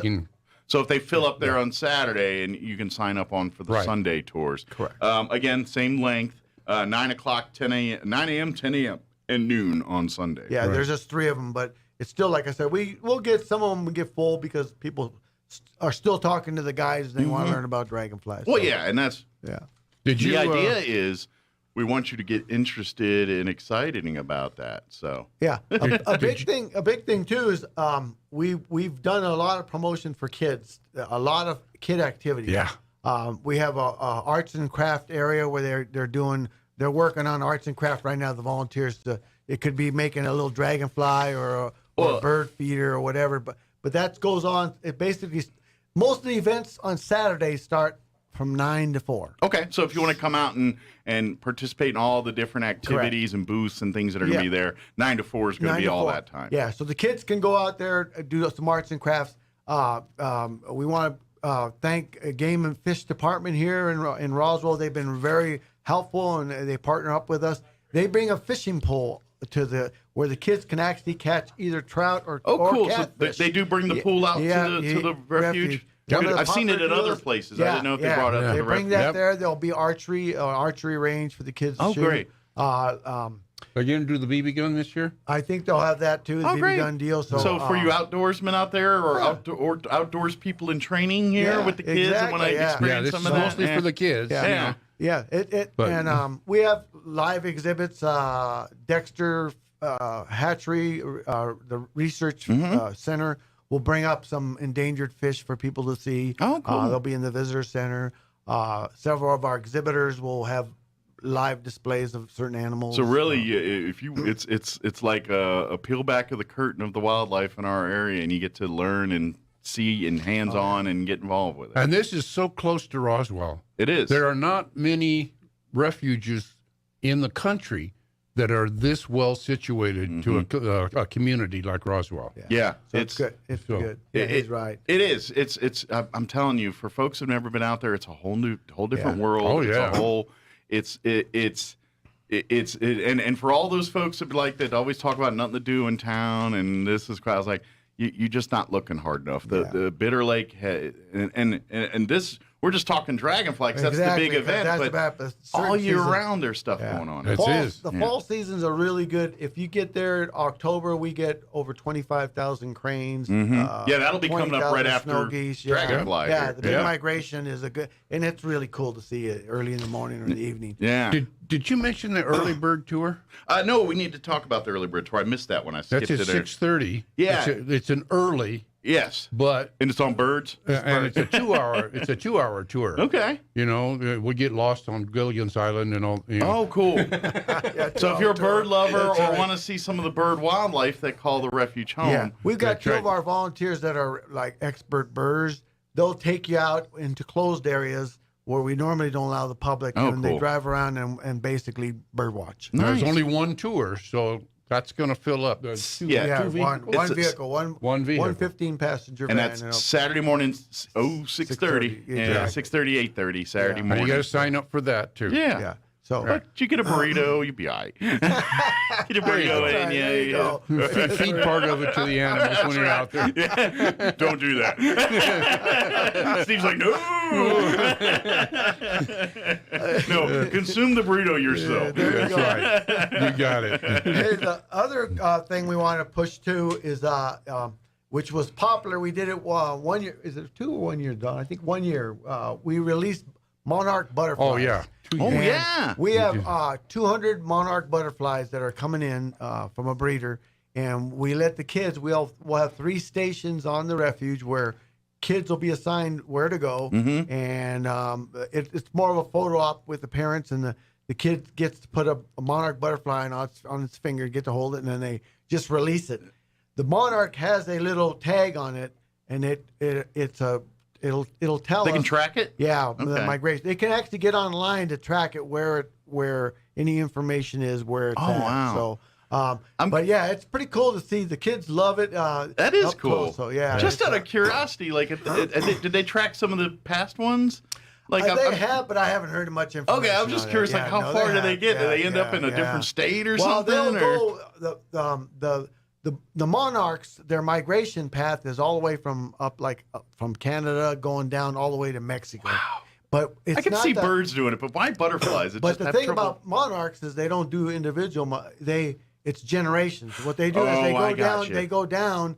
They lay their eggs. The eggs hatch, and then that group of butterflies will start heading south until they go all the way to Mexico. So it's really that hive mentality of we're surviving the species. Correct, just generations. You're just going here, and then your mission's done, and they expire, and then the next generation moves to the next town, basically. Yeah, exactly. I gotcha. Okay. And over the years, their population has been dwindling. Pesticides, loss of habitat.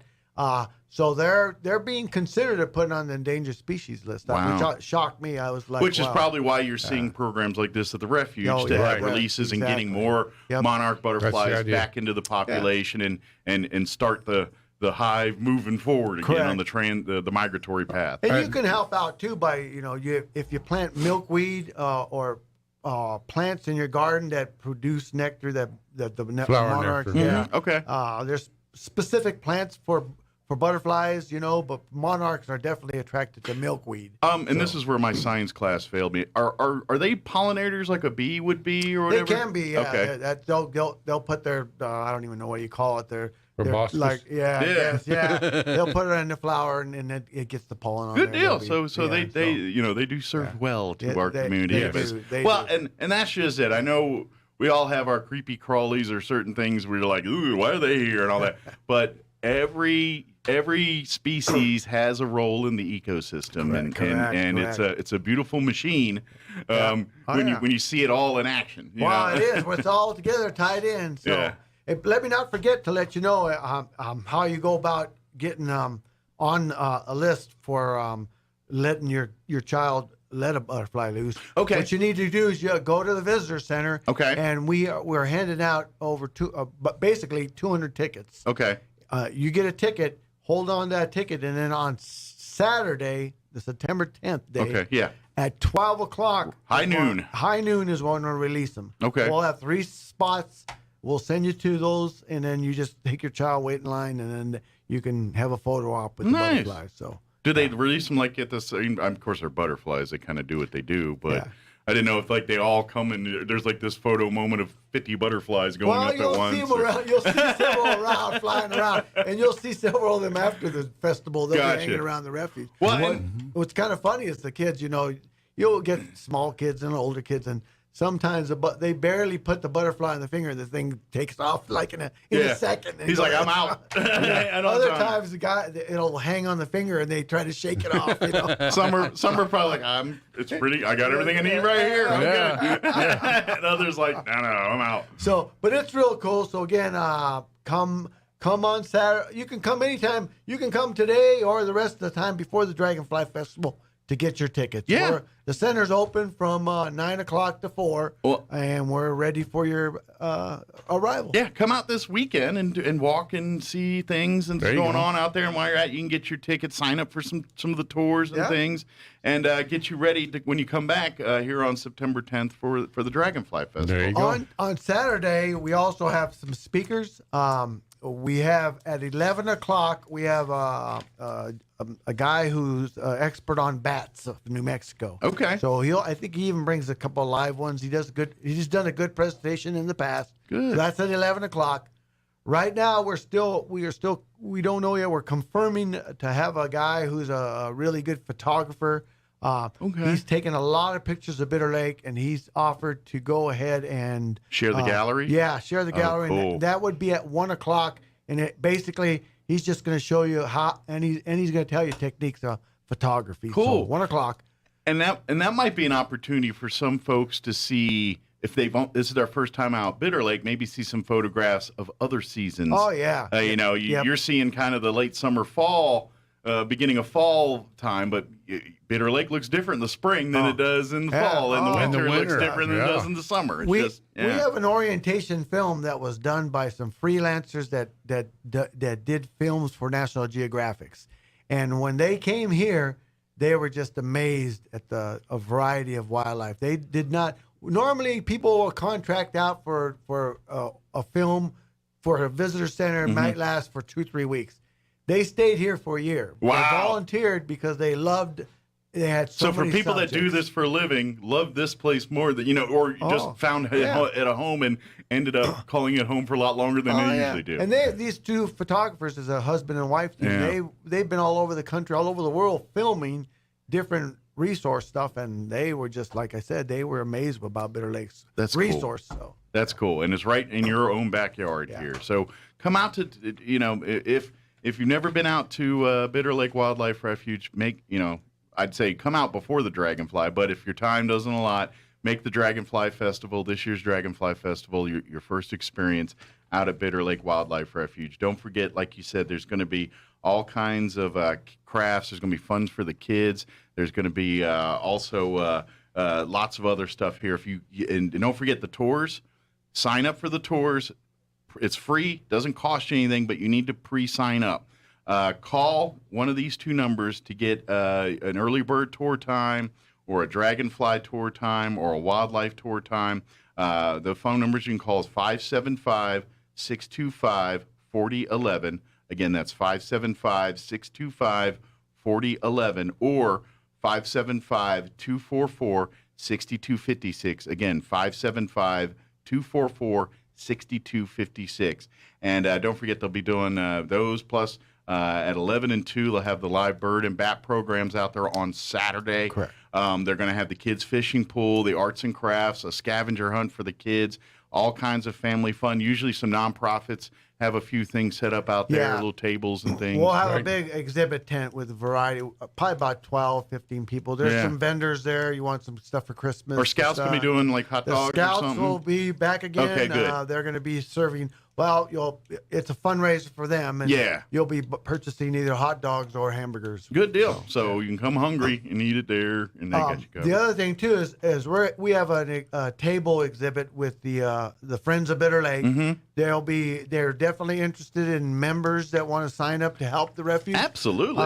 If it wasn't for the Friends of Bitter Lake, we would not be able to do this Dragonfly Festival and other things we do throughout the year. So if you want to help the refuge, you may want to join the Friends group, and there's a table where you can sign up there. Excellent. Yeah, and Don can tell you a bit more, but basically the Friends of Bitter Lake, they are the volunteers. They're the ones that plan events like this and kind of are the manpower and the making these events like this go. I mean, Steve does a lot of planning on this too, but he helped the Friends help that make it happen.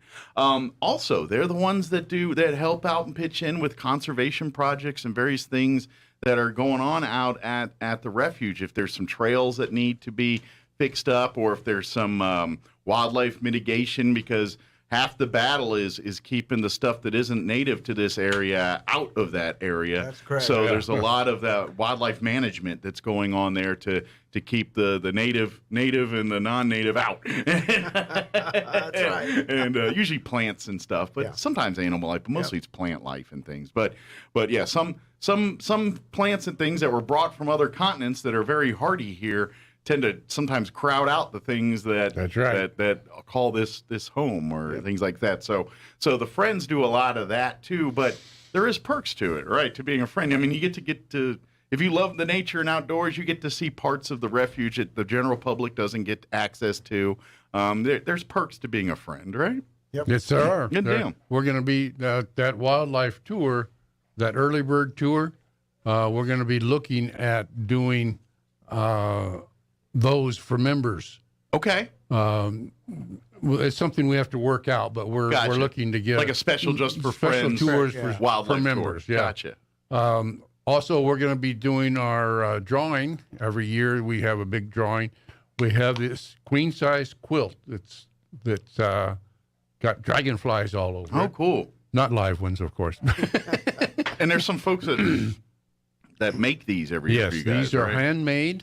Well, she has moved from this area, but she's still graciously. Oh, it's one lady doing it. Yes. I thought there was a collective group that was helping. Susie Flint. Okay. I thought it was like a little quilting circle that kind of. Well, we had some other quilters before she came on. Oh, okay. But we've had it going on for several years. It's been a tradition now. Yeah, exactly. Plus, there's a hanging, a wall hanging that's dragonfly. Okay. And we Is got it a couple quilted wall hanging? It's also a quilted wall hanging with dragonflies, and we got a duck painting. We found out that we thought this was a print. Turns out it's an actual painting. Okay. And it's been valued at about $350. Okay. And so you're going to be giving that away? That is part of the drawing. Okay. And then we've got some wildlife binoculars. They have a night vision on them. Oh, not the El Cheapo ones you get, It's still not the it's not the $1,000 ones, but they're pretty. You're not good. going to see Uranus on this thing. You're just going to see good stuff here. These are pretty good, and then a bunch of big gift cards from local merchants around the area. Cool. So, but a good pair of binoculars. I'm just talking because when I was a kid, all my binoculars, like those ones that you get, they come with a little spyglass and a badge or something. Yeah. Those are the only binoculars I ever had. If you want tickets for this, we'll sell them at the festival, of course. But I'm going to be every Saturday. I'm going to be out at Farmers Market. The Farmer and Garden Market, Main Street's I'm there every Saturday. You'll see the American Legion. He's manning two booths out there. He bounces back and forth. The American Legion and Friends of Bitter Lake. Conglomerate there together. Bitter Lake and also Alzheimer's. Three booths. I'm sorry. I do them all there. Yeah. So I sure changed. And I'll have tickets for the drawing. Awesome. Very good. But get your tickets and again, now's the time to sign up for the tours. I would recommend if you want to learn more about the refuge and things we've been doing. The Friends do a quarterly newsletter. Okay. And the newsletter, they can download it from the Friends of Bitter Lake website. Okay. So, and it tells you about activities. Like we got a new biologist, a little bit background about him. And nice. Friendsofbitterlake.org. Very good. That's the website, www.friendsofbitterlake.org, all one word. And you can go there and you can see what the Friends do, learn more about the Bitter Lake Wildlife Refuge and everything that's there. And they got the schedule too for the schedule for of events and everything for the Dragonfly Festival, the tour times. But again, if to sign up for the tours, and now's the time. Don't wait until September. Do it right now. Do it now. This week. The earlier the better, especially if you've got a narrow window when you're available to do a tour. You might want to get that secured right now. Again. Yep. Call 575-625-4011 or 575-244-6256. Either of those two numbers, call and reserve your time for either the early bird tour on Saturday morning at 6:30, the hourly Dragonfly tours on Saturday, and bi-hourly, or twice, every 2 hours, wildlife tours there. And don't forget, there is a few Dragonfly tours available on Sunday as an overflow here. Right. So, but if you want to do any of that, the reservations went hot August 1, and so get it fast and furious. So that's some of our sponsors to date. Okay. Go ahead and say them. Ken and Alice Smith Foundation, they donate to us every year. Cool. Keys Drilling gave us some money this year. Rotary Club has helped out tremendous. They bought the butterflies. Yeah, we want to give them a lot. They're sponsoring the Dragonfly Festival by purchasing the butterflies, and they also are going to help us on our nature trail with some of the wildflower planting for the butterflies. Great. That's the Roswell Rotary Club. Thank you to our Roswell Rotarians for that. And then Leprino Foods made a very sizable donation this year. We're always looking Bitter Lake's for donations. Getting cheesy. If you know of somebody that wants to make we got it. If you want to make a donation or help sponsor, come to the Dragon. All of it goes back into the programs and needs of the refuge there. Oh, Central Power, Central. What's Electric? Central CVE, Central Valley Electric. Central Valley Electric Cooperative. They also. They had actually given us money last year, but we couldn't use it then, and they told us to just roll it over to this one. So thank you, Central Valley. They always get involved in our community too.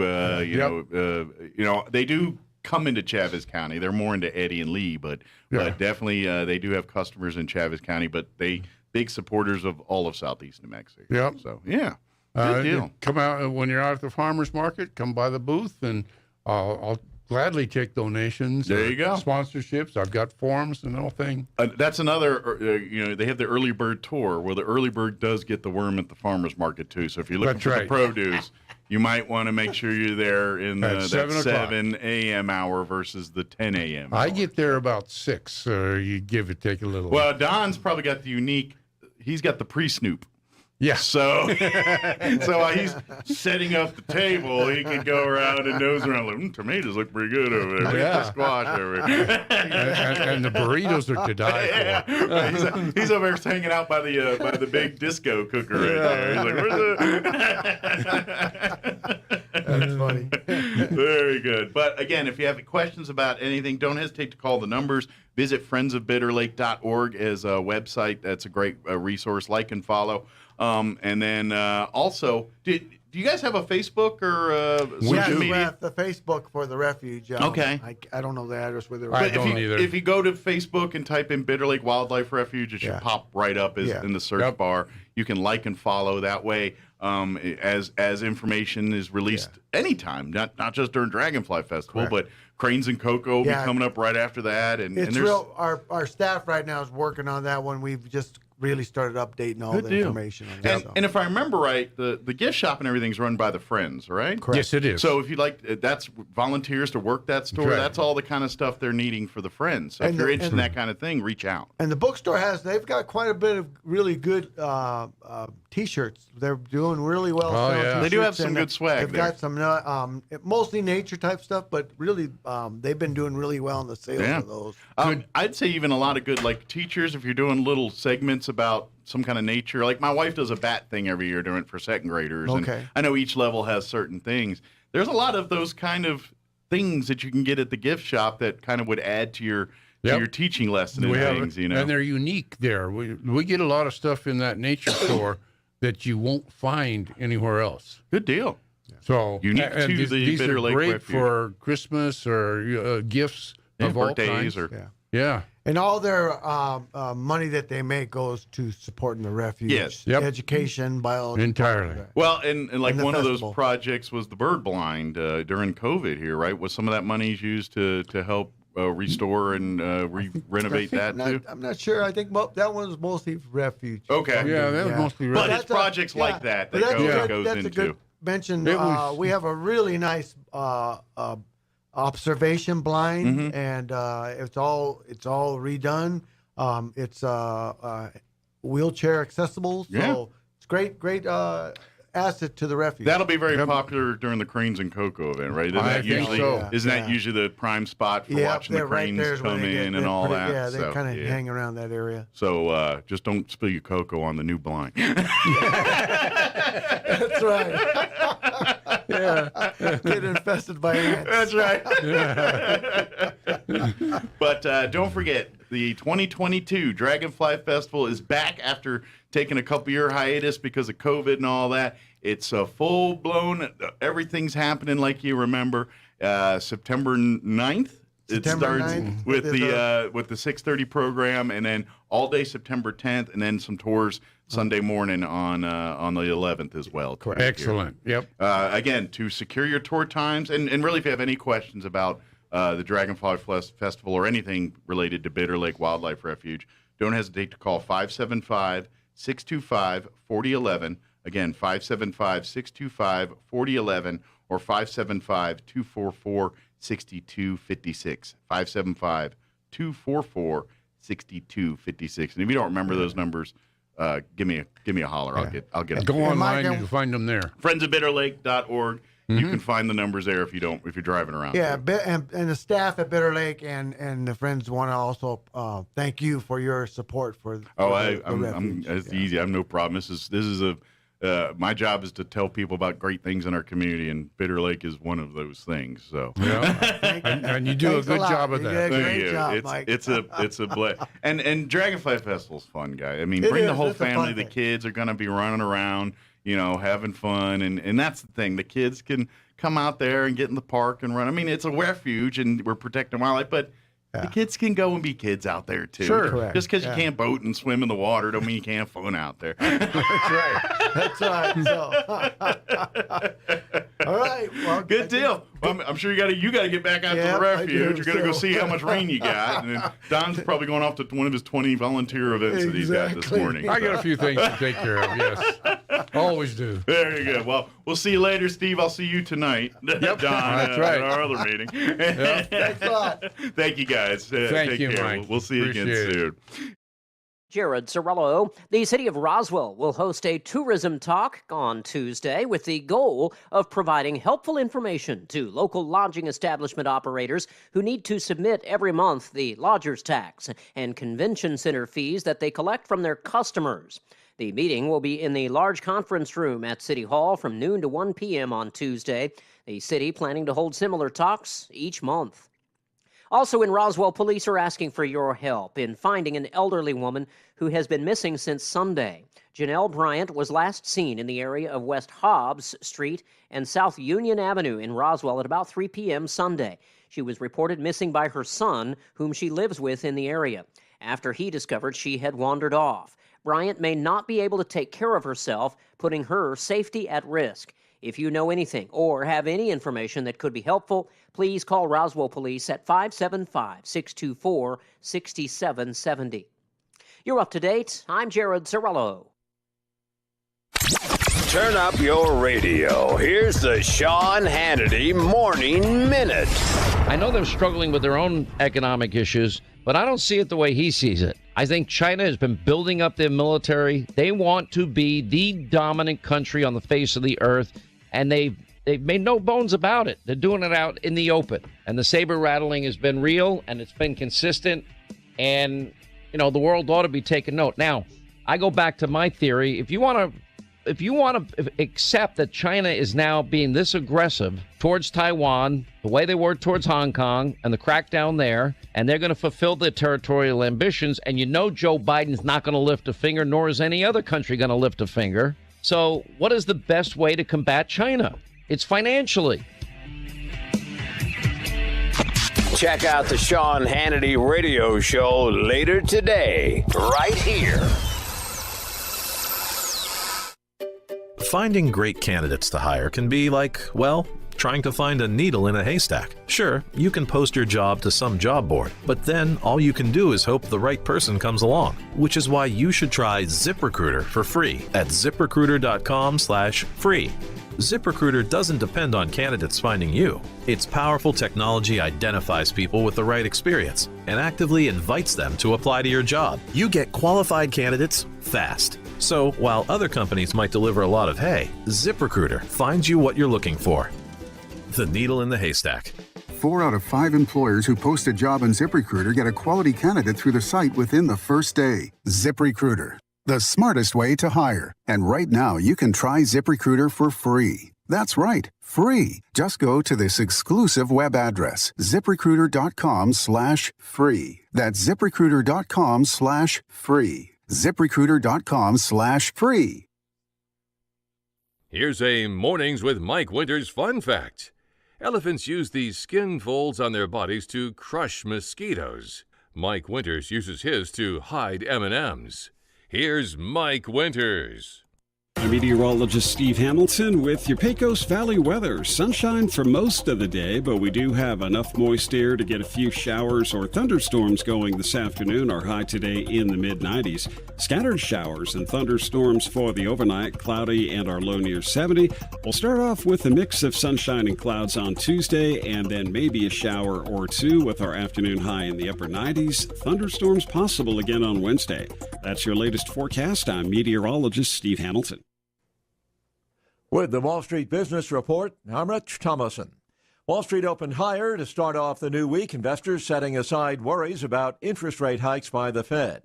Pfizer's buying spree continues with a $5.4 billion hematology deal. Pfizer is buying sickle cell drug maker Global Blood Therapeutics in a deal worth about $5.5 billion as it looks to accelerate growth after it saw soaring revenues during the COVID pandemic.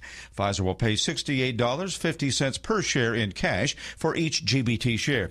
GBT is the developer of Oxbryta. It directly targets the root cause of sickle cell disease. Oxbryta saw sales of some $195 million last year. Bob Agnew reporting. The second quarter was not kind to the bottom line of Japanese tech giant SoftBank Group. It posted a $23.4 billion loss April through June. For the Wall Street Business Report, I'm Rich Thomason. Jennifer here from Trustmark Roofing, and I know you've heard me say that you can trust Trustmark, but I want you to know what that looks like in real life. A few years ago, we installed a beautiful new roof for an older woman who was recently widowed. She was an artist and colors were really important to her. So when she said she didn't like the color of a brand new roof, we took that seriously. She had picked the color and signed off on it, but I just kept thinking, if she's going to walk into her house every day and be disappointed, then we're just going to redo it. So we did. We ripped that beautiful new roof off and replaced it with a slightly different color, and she was thrilled.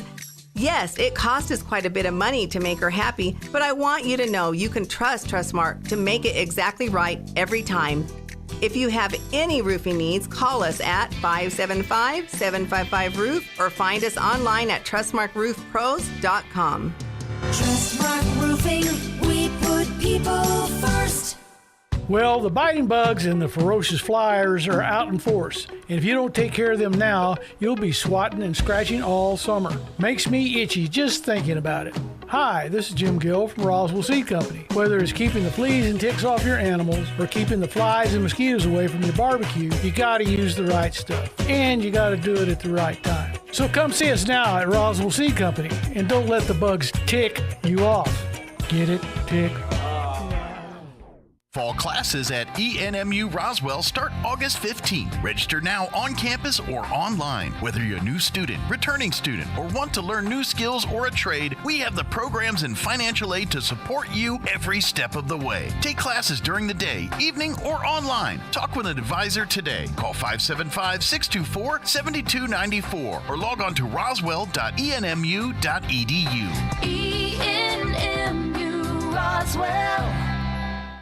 Get ready to take your taste buds to a whole new level. The Paleta Bar is now open at the GameStop Shopping Center next to Zales. The best Mexican-style ice pops made fresh every day. Dip, half dip, or drizzle on an endless array of toppings. Plus refreshing agua frescas, dory nachos, elotes, and more. Be there for the grand opening, Saturday, August 13th, with special hours on opening day. Performances by the Charlie's Angels at noon, and Roswell's own Placito will perform in the morning and afternoon. Lots of gift card giveaways, raffles, and more. See you at the grand opening of the all-new Paleta Bar on North Main next to Zales in Roswell, Saturday, August 13th. 10 a.m. to 10 p.m.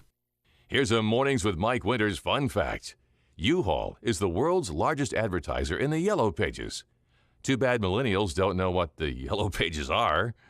Here's Mike Winters. And that is going to do things from our end on this Monday morning. If you missed any portion of the program, you can always go back and watch it in its entirety at ksvptv.com. You can also check it out on Facebook once Tanner gets the interviews up piecemeal.